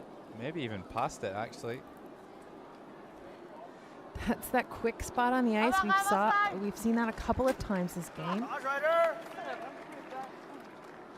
Still, Norway quite happy to play with the stones in the house.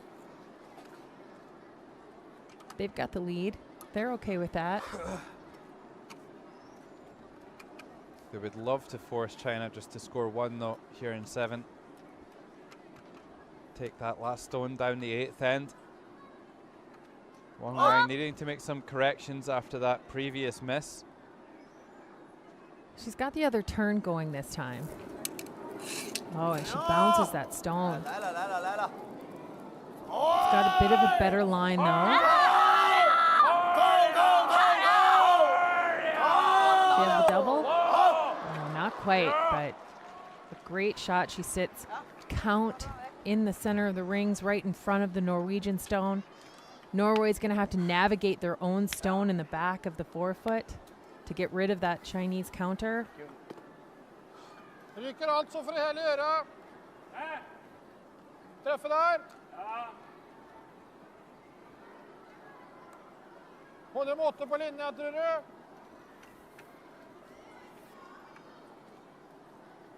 Well, in the distance there, I think I could see Rune Lawrenson just returning to the field of play. Making his way back.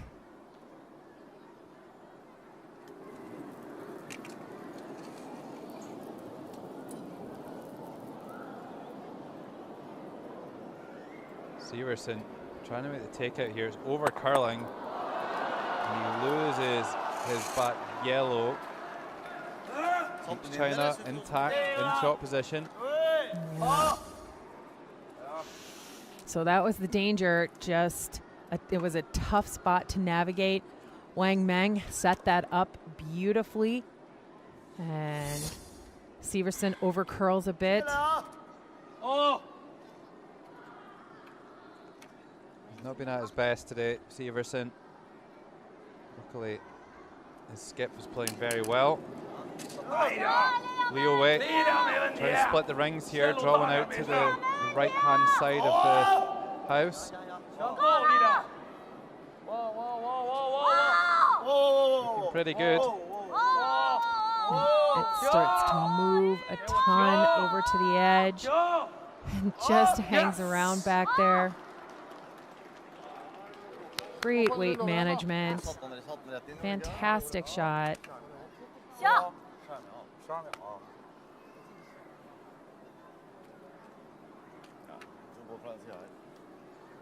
China line 2, and Lawrenson and Stordahl just having, I think, a little bit of a handover discussion. Yeah, how was the ice moving? What did he see?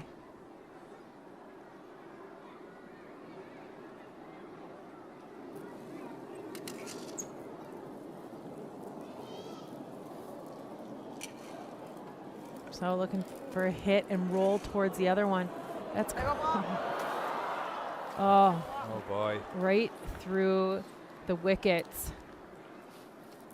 Yeah, I'll be disappointed with that 7th end that he's played. I think the pressure just getting to Severson a little bit.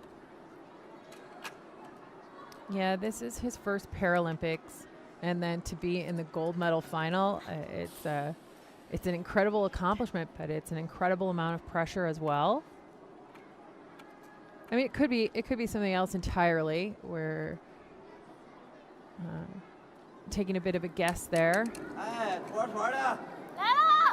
Remember, Norway did win the gold medal at the World Championship here in Gangwon last year. And they did it in a somewhat similar fashion, coming through a tiebreaker.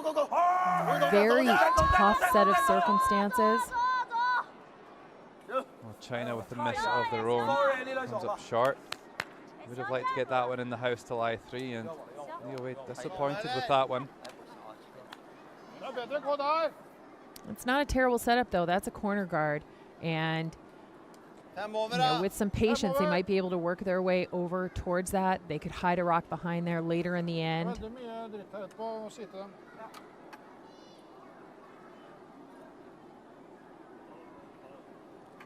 It's time for Houston Stordahl to make some impact for Norway.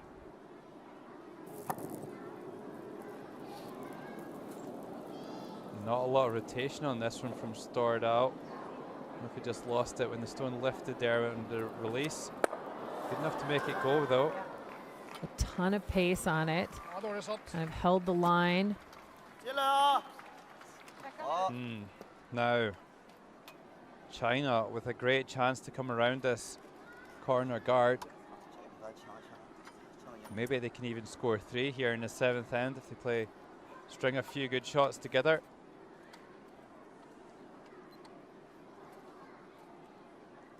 A wise coach once told me, before you can score 3, you must secure your score of 2. And leading towards the corner guard might also give Norway a way out of this. So this is a bit of a risky play. And this Certainly not short at the moment. Yeah, this looks pretty spicy. Right through the house. And now Norway can try and make a freeze.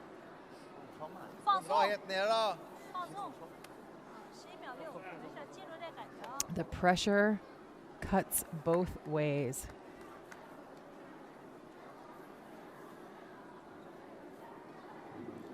I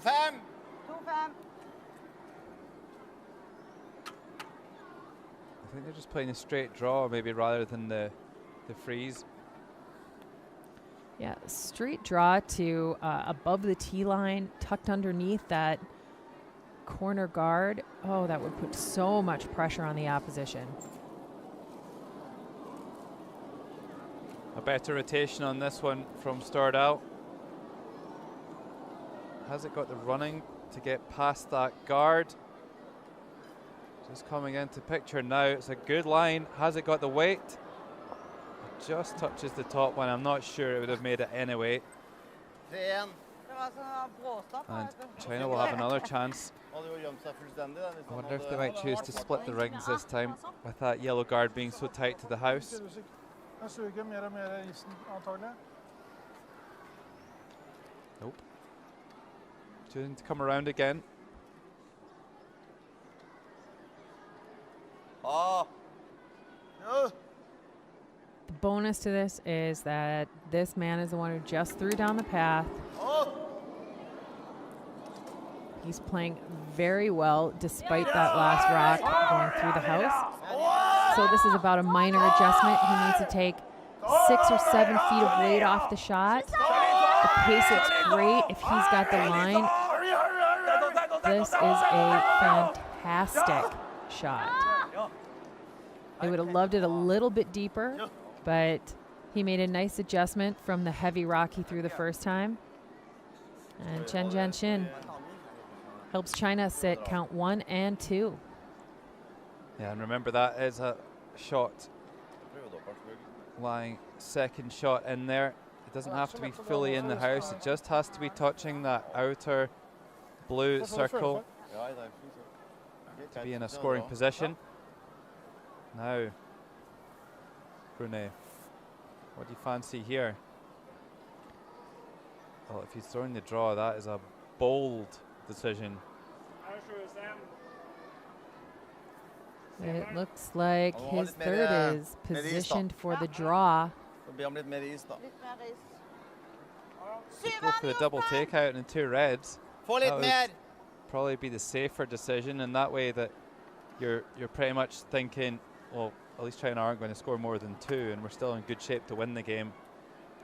You know, this is a flashback to the third end where Renee made an incredible draw, but the situation, the setup was very different. This is going to be a tough rock to tuck around. This is such an aggressive shot here from Norway. Needs to be made. If not, they're putting 3 or maybe even 4 This as a looks possibility. heavy.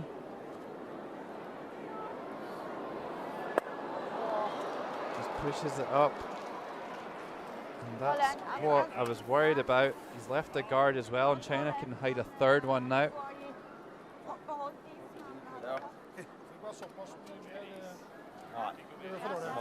Yeah, the risk reward here was, I think it wasn't even. It wasn't even math.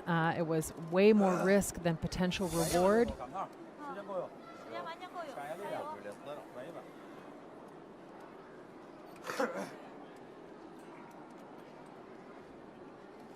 Well, that draw coming down now, right down the right-hand side. Wang Haitao, the draw shot has not been his friend so far today. Just 33% for 6 draws. We'd love to make this one though. If you could force one more mistake from Rene Lawrenson in this end, then the game could almost be out of sight and the gold medal would almost be there for China. It's looking a little bit light though. Not even close here from Wang Haitao. Now Rune is going to have that same draw once more. A couple of guards to draw behind now.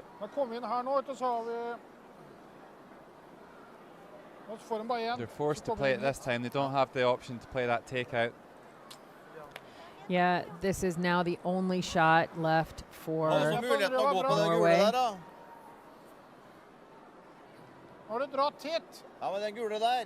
Ja, men har du nettopp dratt I guess hit? they could play the tap. Så bare 1 meter til. Må treffe Seems to her. up the level of difficulty for the thrower. Hæ? Fort gjort er ikke å slå i den. Han ligger med 3. This may be an opportunity for Norway to call a timeout. Prøver det, tror jeg. Hva da?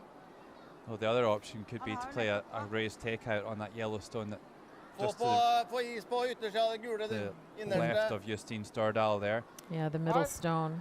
Ja. Well, undecided at the moment. Hæ? Tough spot here. You would have thought that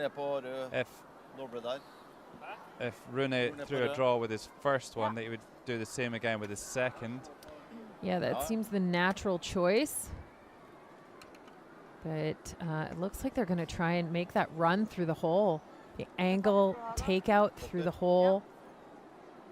Force the Chinese skip to a draw against that single point. You wonder why he didn't hit on his first, and now he's playing a run on his second. Yeah, this is Rune Lorentzon's final stone of the 7th end.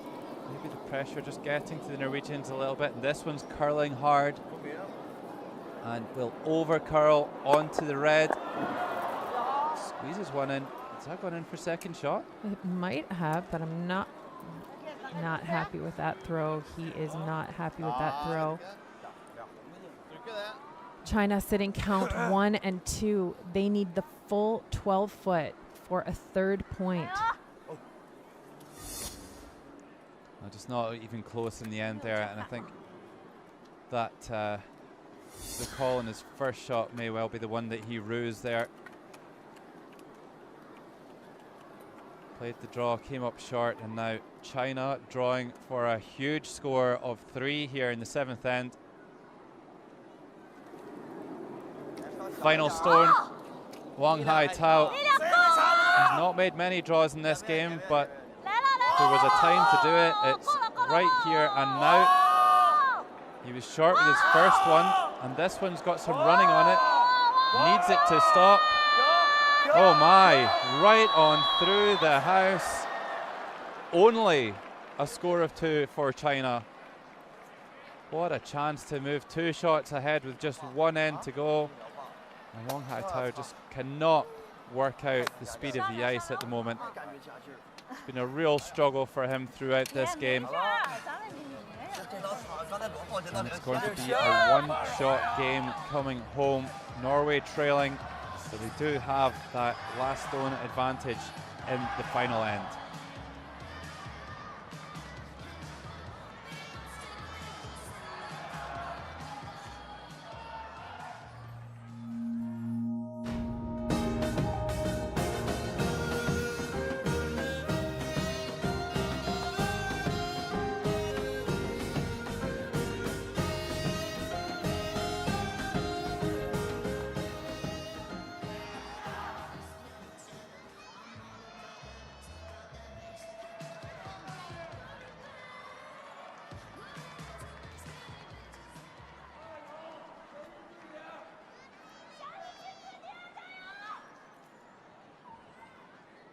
It's the final end of the final game, the gold medal game here in the Gangneung Curling Centre.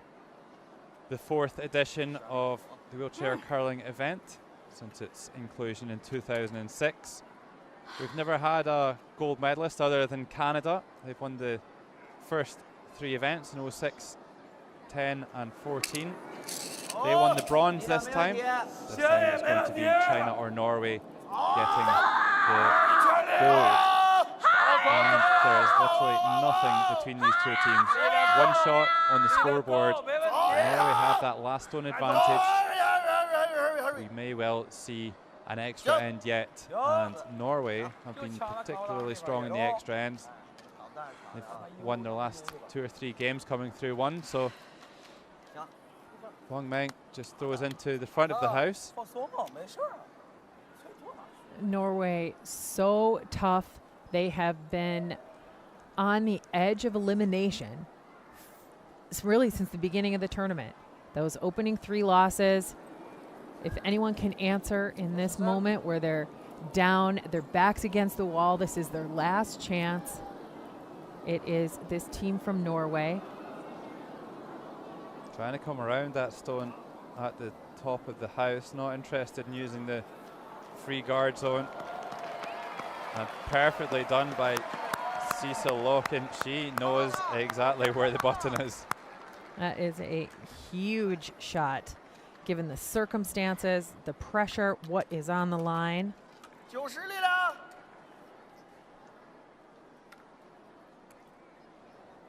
China calling just a little bit of a tap back here.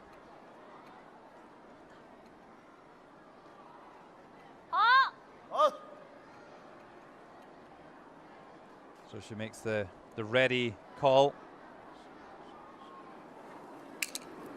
Talking to her stone. Can you make it do what she wants it to? They can either play on the yellow or chip the top red. Wouldn't be a bad result either, just to open it up. And looks like that is what's going to happen. Good shot there by PyeongChang. Rocks piling up in the rings. And even under all this pressure, there's still time for a big smile from ear to ear. Yeah, and a high five for her teammates. Yeah.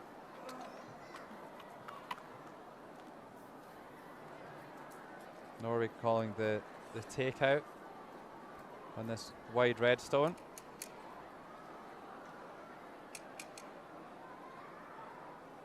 Cecil, she's lining everything up.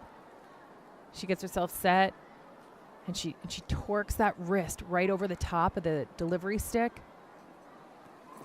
All in line, lots of force, turns that wrist, puts the rotation on the rock. Looking pretty good here. Might get a roll inside. Nicely done to lie too, though. Fantastic takeout.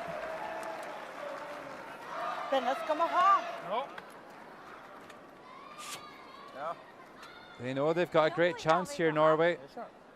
The lead trying to psych up her teammates to make a big finish here. 2 points required for Norway to take the gold.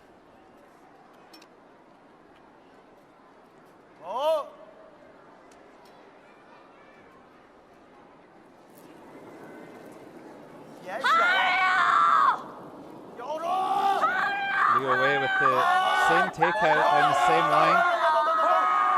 Looking for the double. Oh, hits it thin and runs through. So close there to making contact with that shot stone.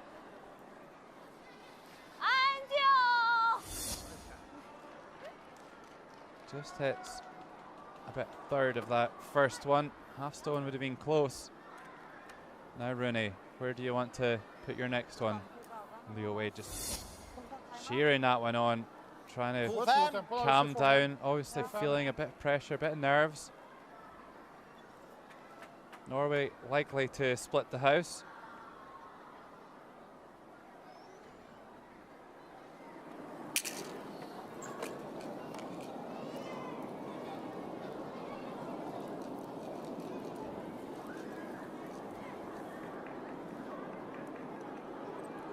Well, anywhere kind of in the white circle here is a good shot.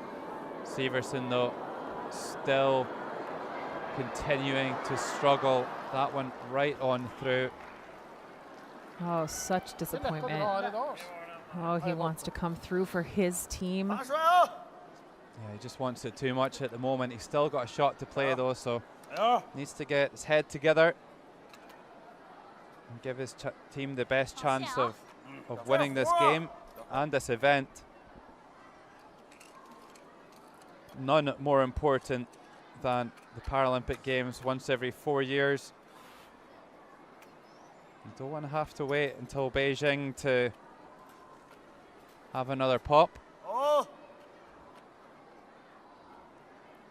you'll expect to see this shot stone disappear. Leo Wei so good at the big weight takeouts. So accurate. This one's curling. Over curling. Oh, not even close. Not even close. And that first stone of the end by Norwegian lead Cecil Loken in prime position right at the top of the button. And if you see, oh, just curls a couple of inches too much. And now Ole Fredrik Sivertsen, if he was ever going to make a shot right now would be the time. Oh, he's got a lovely flick off his own yellow to flatten it out. What a shot there by Severson. That might help his memory a bit, might erase some of the challenging shots he faced. That kiss, the ricochet, the spin to the side of the rings. You bet. You get to celebrate that one. There he is. I'm still here doing my bit, guys. Don't you worry about that. Yeah, thanks for being there with me. Halfway through this final end, Chen sends his down the ice. And a hit and roll over towards that wide yellow stone. He's got a great angle. That's a beauty. Puts it right next door.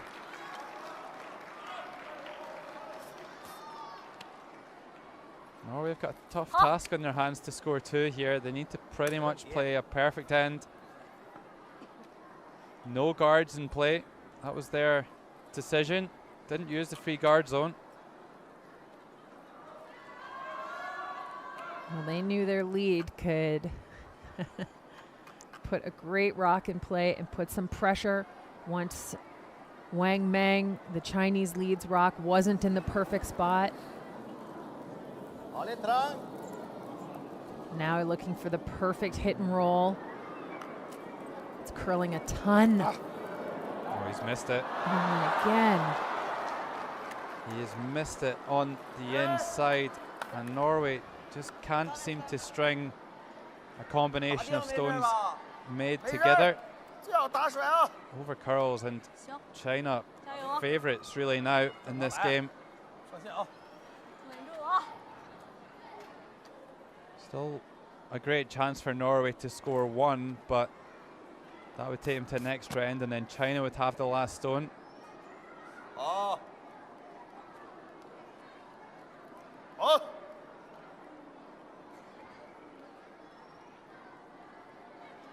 Lots of deep breaths.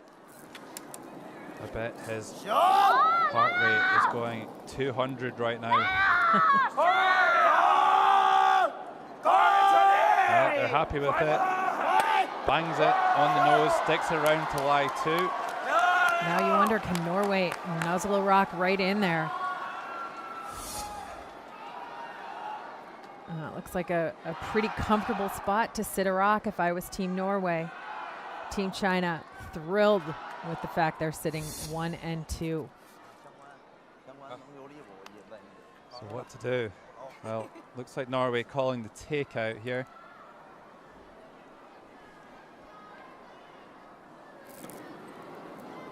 We've switched turns, going the other direction. I think he's trying to hit the wide one first and then flop on top of the shot stone. How's this one? Oh, very nearly makes it. It's a good effort there from Stordal.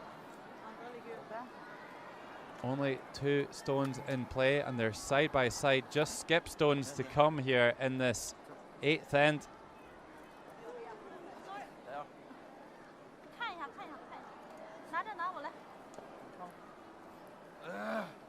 Well, Wang Haitao's takeout game has stayed really strong throughout. So it's draws that have been failing, but I can't see Wang Haitao having to play a draw here. Definitely going to remove that yellow with this first one anyway. Yeah, they are looking at the red stone in the back of the rings. They don't want to jam the Norwegian stone down onto it. Playing this inside-out turn that they just saw. Stordal throw.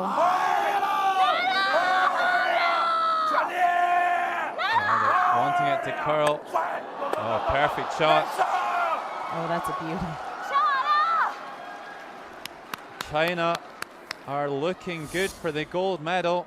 Norway is going to have to do something really special here. Yeah, the rock positioning all of a sudden absolutely all China right now. Yeah, they've played a textbook 8th end here. And Norway really with nothing to work with, no opportunities. There's no guards, there's nowhere to freeze, nowhere to hide. Ja, det er veldig dumt. Is Wang Meng praying for gold? You know what? She's done all she can. She has made so many shots. She has motivated and cheered her team on. And Norway's going to take its time out. Their coach, Peter Dahlman, will make his way to the ice, help them work through the options in this very challenging and incredibly important moment. Ja, ja. Well, it would be huge for Norway to win this, wouldn't it? It would Det vil bli pretty shot da, much uansett. secure Han kan velge. Rune Ja, Lorentzen and ja. Justine Stordal's position as the greatest wheelchair curlers ever. Certainly up there with the likes of Jim Armstrong of Canada and Sonia Gaudet and Ina Forrest of Canada. Ja, det må jo ut. Den, ja. Ja. Ja. Men skal vi doble eller rulle hit? Trekke. Hva? Så du trekke? Nei, slå og rulle dit foran den. Men det er jo shot. Ja. Da Om kan jag går från andra hållet då? Då blir då är det risk att då har du chans på dubbel, men då blir det risk att du blir liggande där så han knackar och får dig ut och rullar här. Ja, men slår vi på den så är det ju lite äckligt för han också då och så ska pröva att ja, för men du rullar ju hitåt. Nej, rulla dit foran den. Ja, på den sidan ja. Ja. Skal rulle hit jo. Ja. Men det er shotten da fremdeles. Well, and Peter's been out to have his say and have his word with the team. What would you say in this position? Well, you've got to secure your opportunity to, at minimum, tie this game up. And the scoring area right now is 1 feet, about 2 inches. You've got to make some space. A hit and flop to the outside might do that.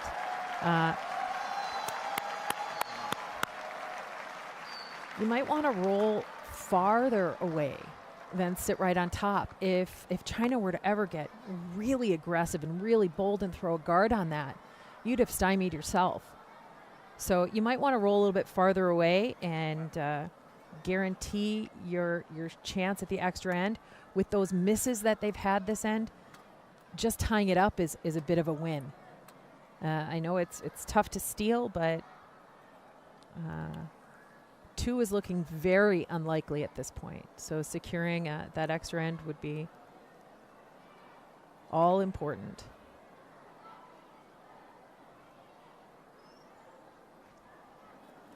Rune Lorentzen sends his second last stone of the 8th on its way. And it is running.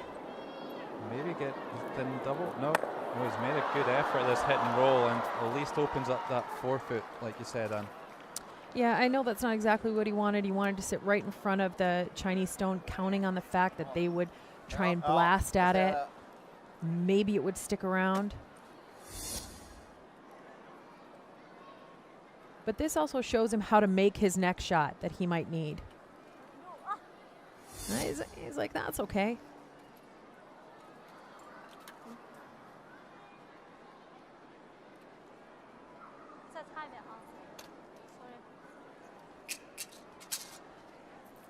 Now China's got a chance to hit and roll and put that stone right back where it was.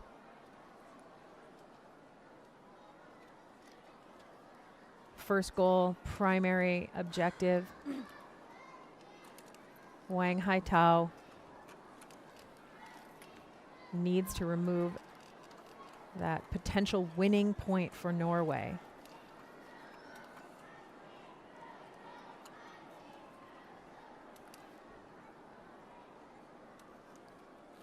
Well, you can cut the tension with a knife here. Everybody in behind, trying to see where this one's going, holding Wang Haitao still.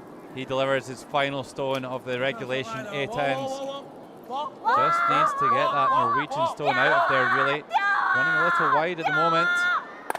Oh, he does enough to chip it out and sticks around for a shot. Does lose one of his own, though. And Rune Lorentzen needs to make this final stone to force an extra end. They've never really been in this game. Wang Haitao a little bit more wayward than we've seen with that final one, but the reaction says it all. Picture says 1,000 words. Yeah, he's happy that that he got to that shot. And now this is a tricky spot in the ice.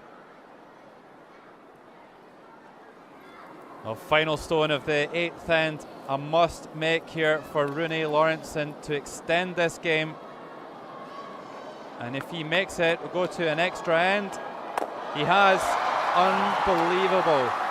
Stone cold under pressure. Rune Lauritsen makes the hit and stick and ties things up after 8 ends.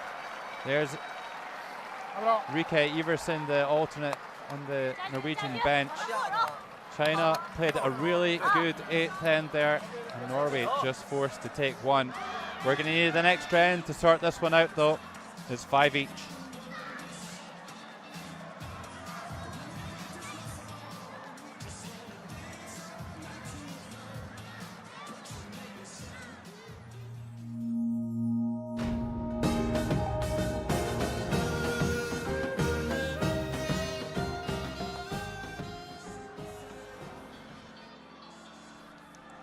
China have been the team who have made the most shots. They've made the most draws as well, but they haven't managed to put enough points on the board. They do still have the advantage. They're still favourites here for the gold. Thank you. We're going into a 9th end to try and separate these two teams. Unbelievable drama. It is very appropriate for the gold medal final to need extra time.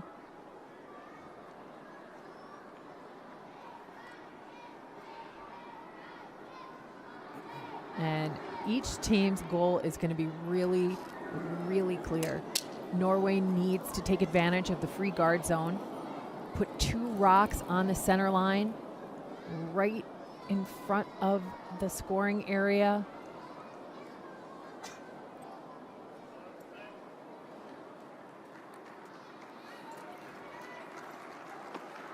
This rock settles in beautifully, 4 feet off the rings.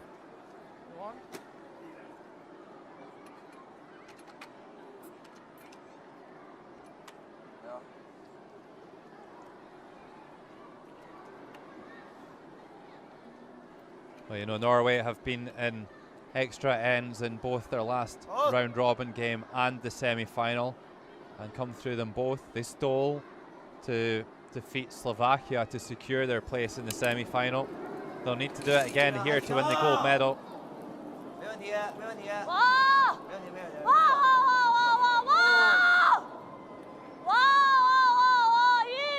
So the adrenaline really has to be pumping through these players' veins. And Wang Meng maybe suffering with a bit of a rush of blood here right through the house. That will be put to the back. And Cecil Loken. Oh, her indomitable spirit is something to remember from these games. The pure joy with which Wang Meng plays the game is enviable for anyone in sport. Yeah, she's having a party out there. And Cecil Loten, she is going to try and put a guard again. This is going to be high up, just over the hog line. This needs to go. It looks a little light. It's got to travel. She's got 6-7 feet to go and just doesn't get it. Oh, you've got to feel terrible for Cecil. She's had such a great game. She's made some fantastic draws, and it's such a shame that that will be her last shot of the Paralympics. She won't worry too much about it, though, if she comes away with a gold medal around her neck. Yeah, and she's guaranteed a silver medal, which I think if you were to tell an athlete at the start of this championship, you'll go through the week and you'll be on the podium, they would be thrilled. At this point, once you're here in this game, though, you want the gold. You can feel it.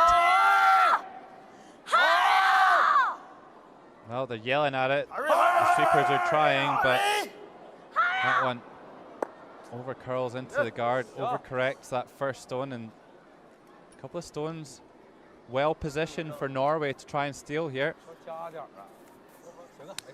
Yeah, and Severson is going to be given the biggest draw of his life. You want your second's first stone to be fully in the forefoot, as close to the center of the rings as possible.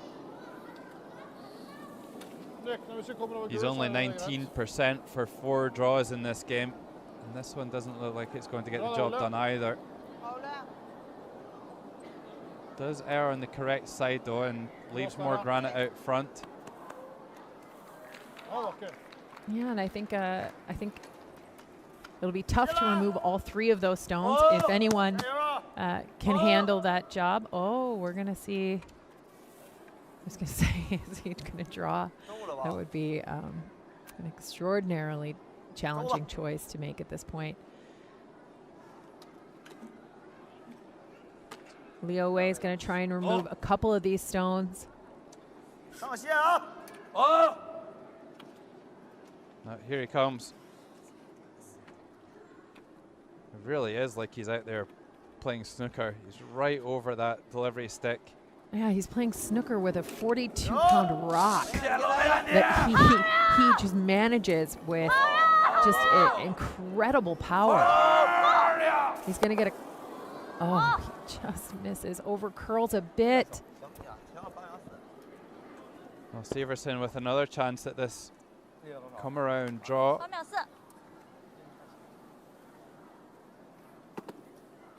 There's 2 guards in front of the rings. The key to this for Norway will be to get one in there in a scoring position before China remove those guards. It's got to happen right now.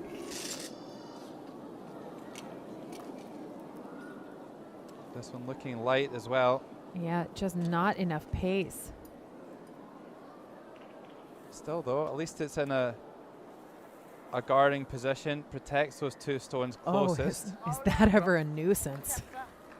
Maybe that was the call. Maybe that's a 100% made shot. My Norwegian isn't great. It might have been what Norway wanted. And now China is falling into a bit of a trap here. Is this a well-laid plan by Rune Lorentzen, the tactical master? Kind of tricking China into drawing around center guards. They shouldn't be tripped into it if they are. So here's Liu Wei caught up on the guard here. Not a lot of rotation, comes down hard at the end, and more coverage for Norway, sorry, to try and hide one in behind. China making things very difficult for themselves. This is a bit of a dream setup for Norway to steal. Yeah, the nightmare part of this is that Norway's draw weight has been suspect for the middle of their lineup. Justin Stordal has not made one yet. He's got a chance right here to negate those numbers completely. One well-placed shot. This has got a lot of line. It's quite outside. It starts to bend. It's trying hard, and it's going to find the house. How close can he get? How close is it? Into the white 8-foot circle. And Norway lying shot position here. This kind of situation, this is an absolutely any team can win this game now. The last stone advantage is difficult. The way China are calling this end, I'm not even sure the last stone advantage is an advantage. This is just an old-fashioned shootout. Yeah, this is a race to the center of the rings. Who's going to get there first? Chen Jianshin He's had a fantastic game. Super strong. This is over curling. He's gonna tick on the shot in the rings. He was way light. Now does Norway try that same turn and choke off any access into the rings? Or do they come and try and tap their own? Couple of options here for Norway. They're gonna go to the tap.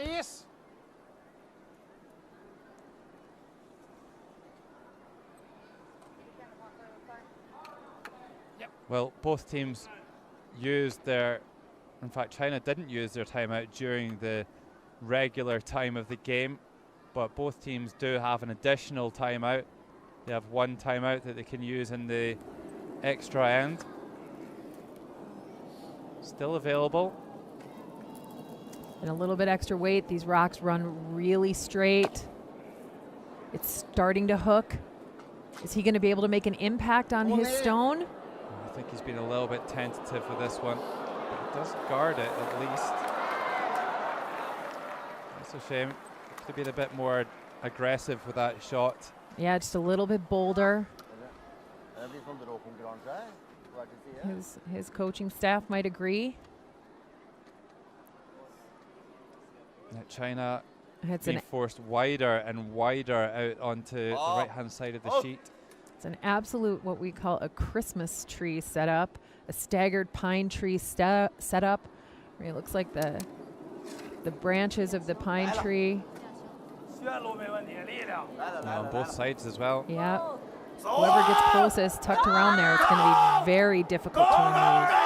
This looks like good speed here from Chen Jianshin, and he's got the line as well. He's going to be short position here. That could be a gold medal draw from Chen Jianshin. Yue Qingxuang on the bench there, celebrating that one. And now Norway in big trouble. I think Norway being punished a little bit here for not choosing to come around that side themselves. Yeah, that's what I was thinking. They could own both paths into the forefoot the way those staggered guards were up front.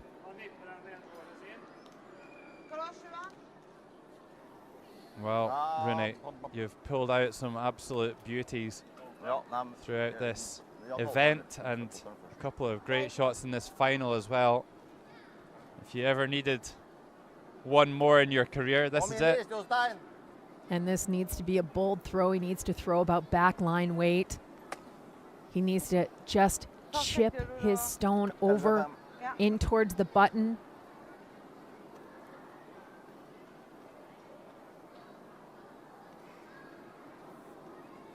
So just skip stones left in this extra end. Rune Lorentzen, one of the all-time greats, needs one of the all-time greatest shots here.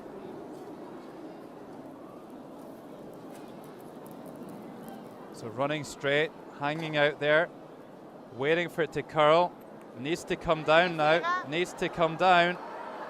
Just misses the edge of that. That is so close to being made. Great attempt, nice weight as well by Lorentzen. So Rune already lining up the timeout for his last stone. Oh no, sorry, China have called the timeout. So they know that they're in great position here. Looks like they could just throw a guard on that left-hand side of the sheet, and Norway would have a really tough job getting into shot position. Yeah, at this point, a rock anywhere out on, really on that tram line almost, or just outside. That's Yue Qingxuang, the coach. Quite a few of the players in the Chinese team in their biographies named her as their sporting hero. She won the World Championship here in the Gangneung Curling Center in 2009. That's in the World Women's, of course. And I'm not sure you're allowed to put your brush out there, You fella. are not allowed to put it outside the field of play. I think that would be an official arriving on the scene, or Yeah, you got to move up the sheet. No, and you can't be Yeah, you can. Okay. He's getting a little help with the rule book. If it hadn't come from Justine Sturdal, I'm sure there would have been an official arriving on the scene soon. Now, Chen arriving just about at the halfway line here, the way he's hitching up the ice. Yeah, it's incredible. You know, there is another option. I kind of want to tell China they could cross the center line. Yeah, you can play the other handle, guys. You can play the That's other allowed. turn. It is allowed. We see this quite regularly. They're much more comfortable playing outside in.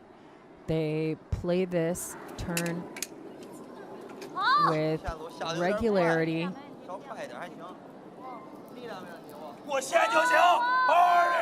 Not a lot of rotation, and that one should start to bank down now. Is it wide enough to cover the tap?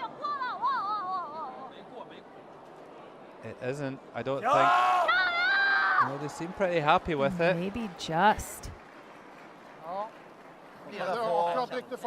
Well, I think we'll see Norway call their timeout here, likely to weigh up their options. Just one stone each to come in this extra end. Oh, that's pretty good there.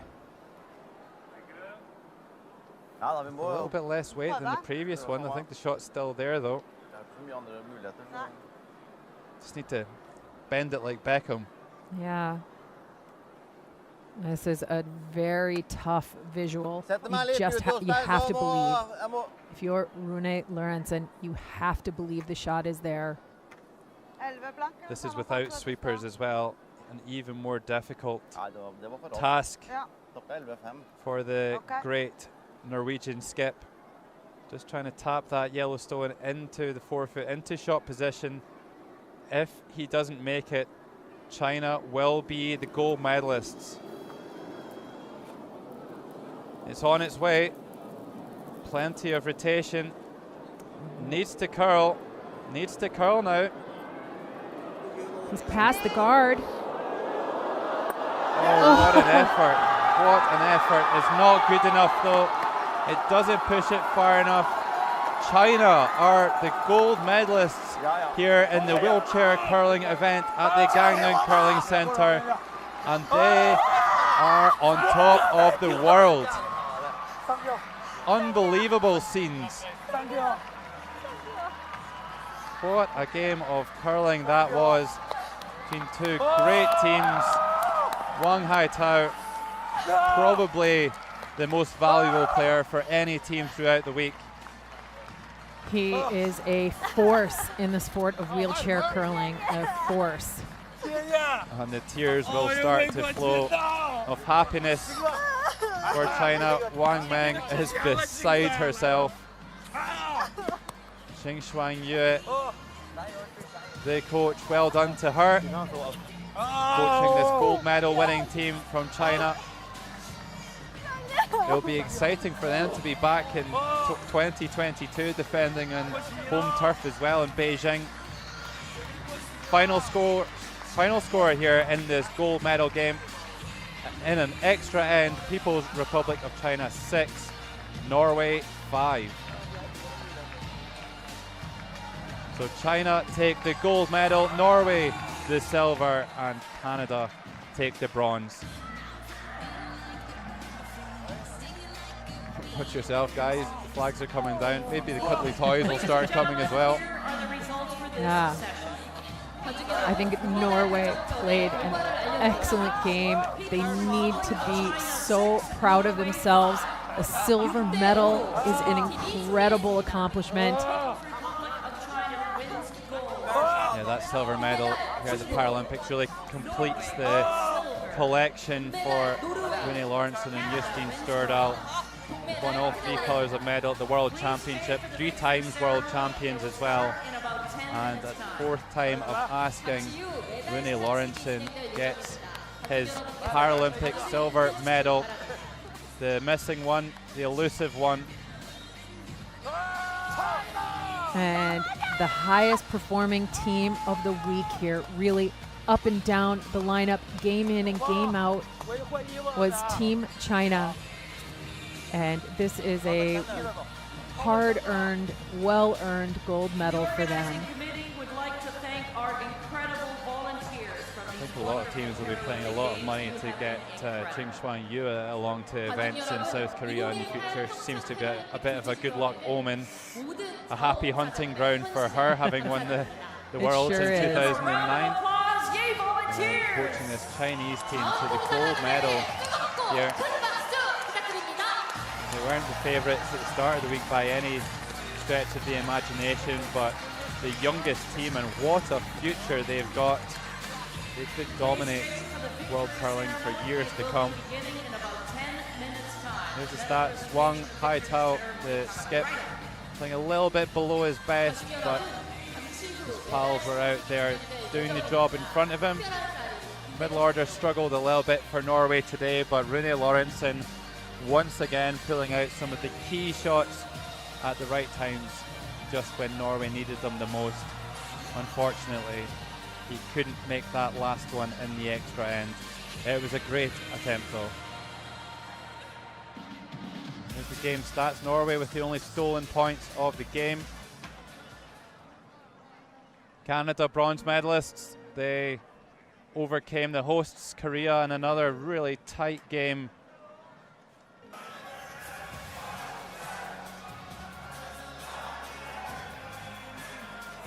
All the media gathering there in front of the podium on sheet D over there in the far side. The ice is still underneath there somewhere. And nice to see quite a few fans sticking around. Yeah, you don't want to miss the awarding of the medals. Pure joy for the athletes and their families, friends, the fans from around the world.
and gentlemen, the victory ceremony for wheelchair curling.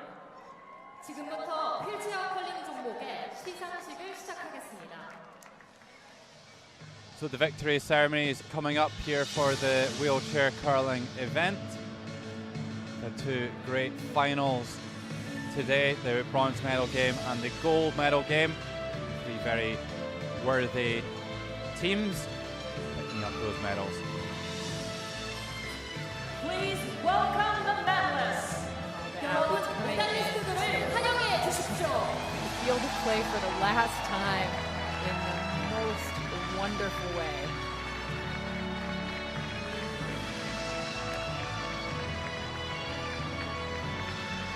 Nice to have the ice technician Stefan Rothsberger in shot there. Opportunity to say what a great job they've made of the ice conditions this week that's promoted such brilliant games of curling, super high performance levels from all teams, even the ones at the bottom of the round robin standings. You felt like they could have been in the mix in the semi-finals. It really was such an even and close competition. This is just a wonderful moment to get up on that podium, to work so hard. These athletes will be presented not only their medals, but also a memory of the games. They'll be given one of the Paralympic mascots, the Asiatic black bear, that stands for strong will and courage. Speaker of 20th National Assembly. These are the dignitaries who are going to be presenting Mr. Kim the Sung-il, governing board member medals of the and International mascots. Paralympic Committee. Sung-il Kim, IPC governing board. Ms. Rita Van Driel, governing board member of the International Paralympic Committee. Rita Van Driel from the IPC governing board as well. Accompanied by 다음은 시상품 시상자입니다. Ms. Kate Caithness, OBE, President of the World Curling Federation. Kate Caithness, the president of the World Curling Federation. Mr. Colin Like Branshaw, the mother of curling, isn't Secretary she? General of the She World is. Curling Federation. This is the guy behind the scenes who coordinates everything on a day-to-day Ms. basis, Yu Mr. Eun-hae, Colin Grameslot. Member of Education, Culture, Sports and Tourism Committee, National Miss Assembly. Eun-hae Yu, 유은혜, Member of the National Assembly. 국회교육문화체육관광위원회 위원입니다.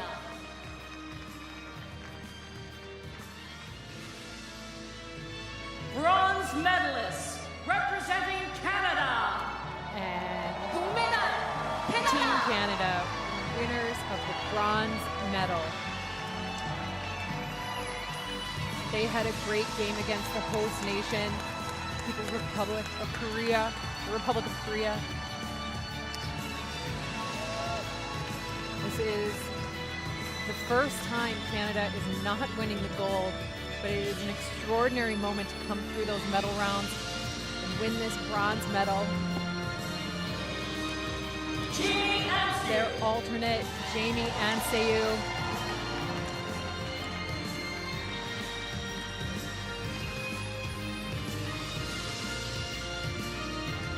Marie Wright. Marie Wright.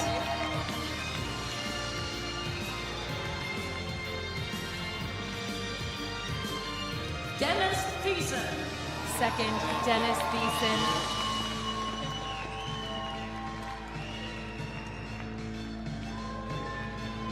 Ina Forrest. The third vice skip for Team Canada. Two-time Paralympic champion and now bronze medalist, Ina Forrest. Mark Idison. And Mark Idison, skip for Team Canada. They received their medals from Ms. Rita Van Driel, the IPC governing board member.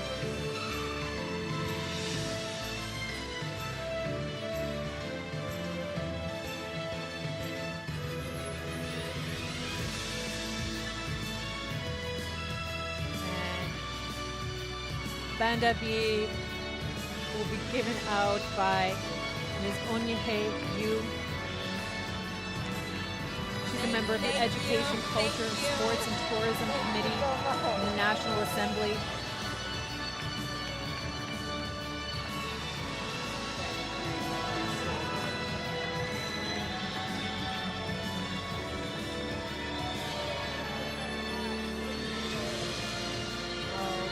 Just a fantastic moment for these athletes.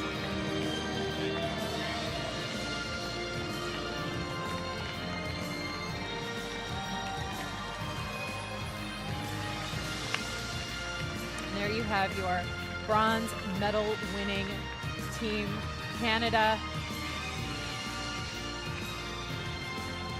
Silver medalist. A big well done to the Canadians, defeated Korea in the bronze medal game.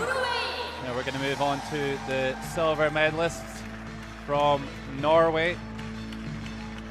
First time Norway has got a medal at the Paralympic Winter Games in wheelchair curling. Very successful in the other alpine-based sports, especially. First year in the curling. Here's the youngest player in the event, getting the first medal. Rika Iversen. And then the lead, what a performance by Cecil Loken. Second player getting the silver medal at his first Paralympic Games, Ole Fredrik Sivertsen.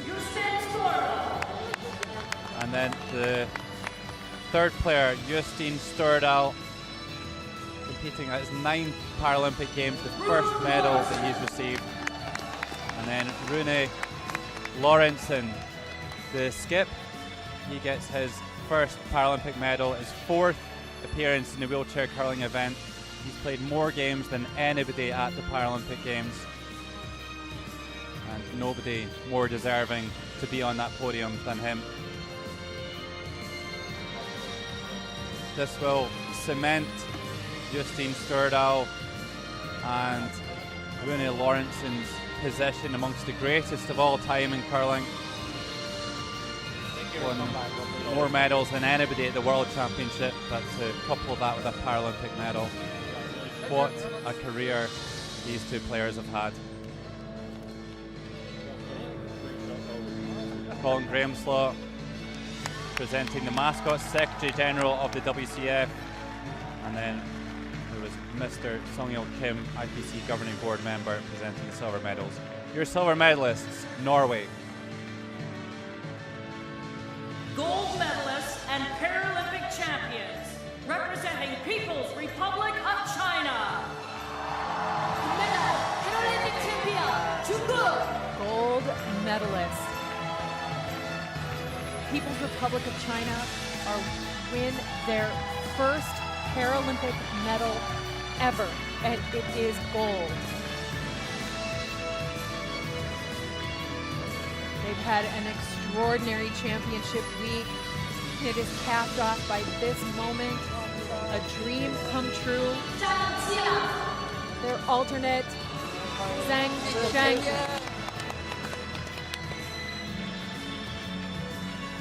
Their lead and emotional leader, Wang Meng.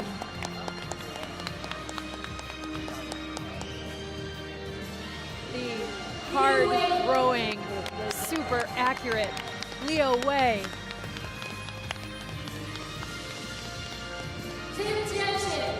The utility man, Chen Zhenshin. And Wang Haitao, skip for Team China.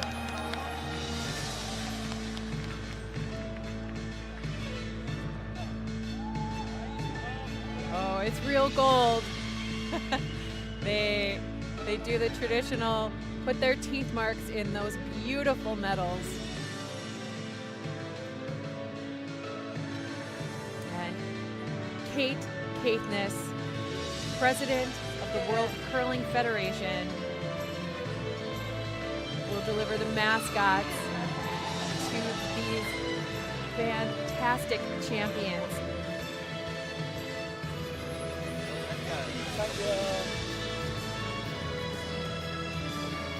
was instrumental in developing the sport of wheelchair curling. This has to be a moment for President Caithness. She'll be as full of joy as anyone for Team China and these athletes. That is very fitting. People's Republic of China, Paralympic champions, gold medalists. What Ladies a and gentlemen, championship. the anthem of People's Republic of China. 여러분, 중국의 국가 연주가 있겠습니다.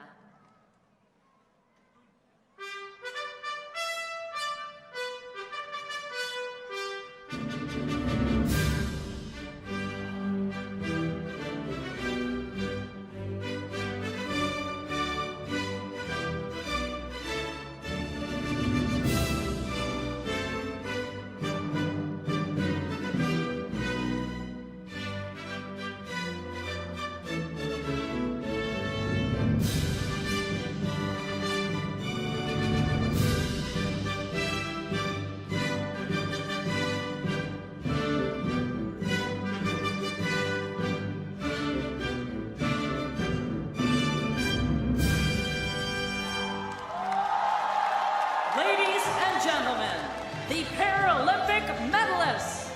여러분, There you have it, your Paralympic medalists here at the PyeongChang 2018 Paralympic Winter Games. Gold for China, silver for Norway, and bronze for Canada. What an event it's been.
Well, throughout the curling world, the players, not only competitors, but also great friends as well. So much camaraderie between the teams.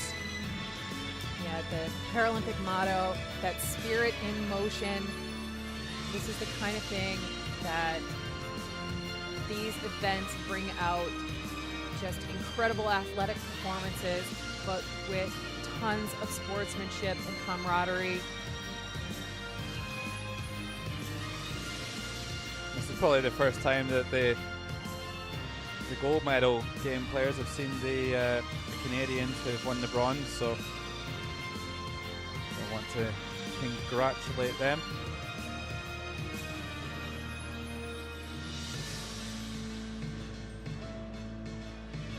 Yeah, it's not just handshakes at the end of the game. It's been hugs all week long.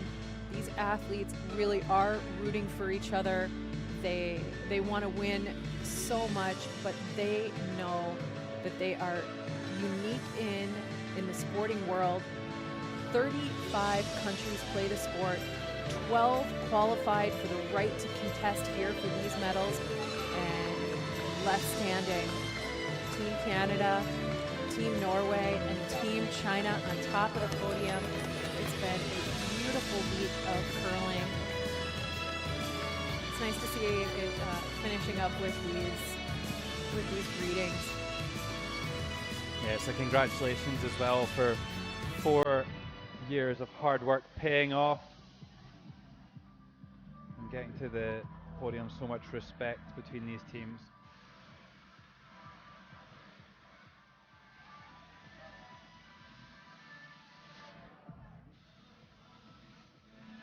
And PyeongChang, she might be having some tears of joy flowing for quite a while. She is going to be dehydrated.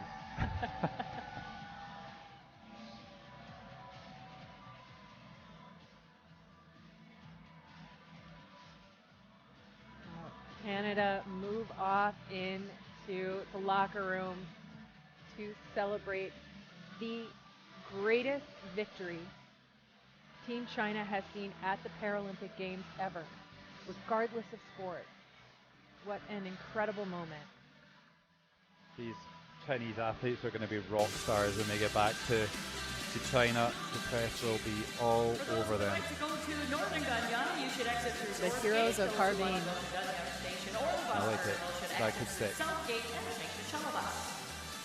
관중 여러분께 안내 말씀드립니다. 관중분들께서는 입장하셨던 방향으로 질서 있게 퇴장해 주시기 부탁드립니다. Great job by all the volunteers as well this week in the red and grey jackets at front there. Without them, these things just don't happen.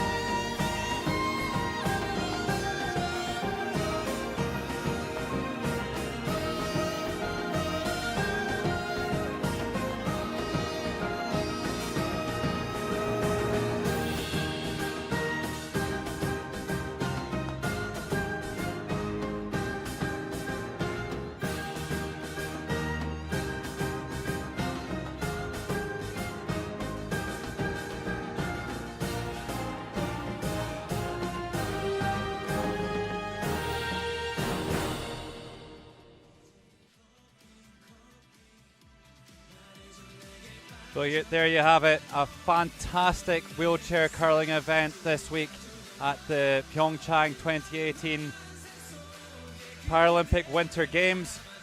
It all came down to an extra end between China and Norway. Norway just couldn't quite make that last shot, but it was an extremely high performance game, exciting right to the death. China are your gold medalists, Norway silver, and Canada bronze. China will look forward to defending their title in Beijing in 2022. Thanks for watching.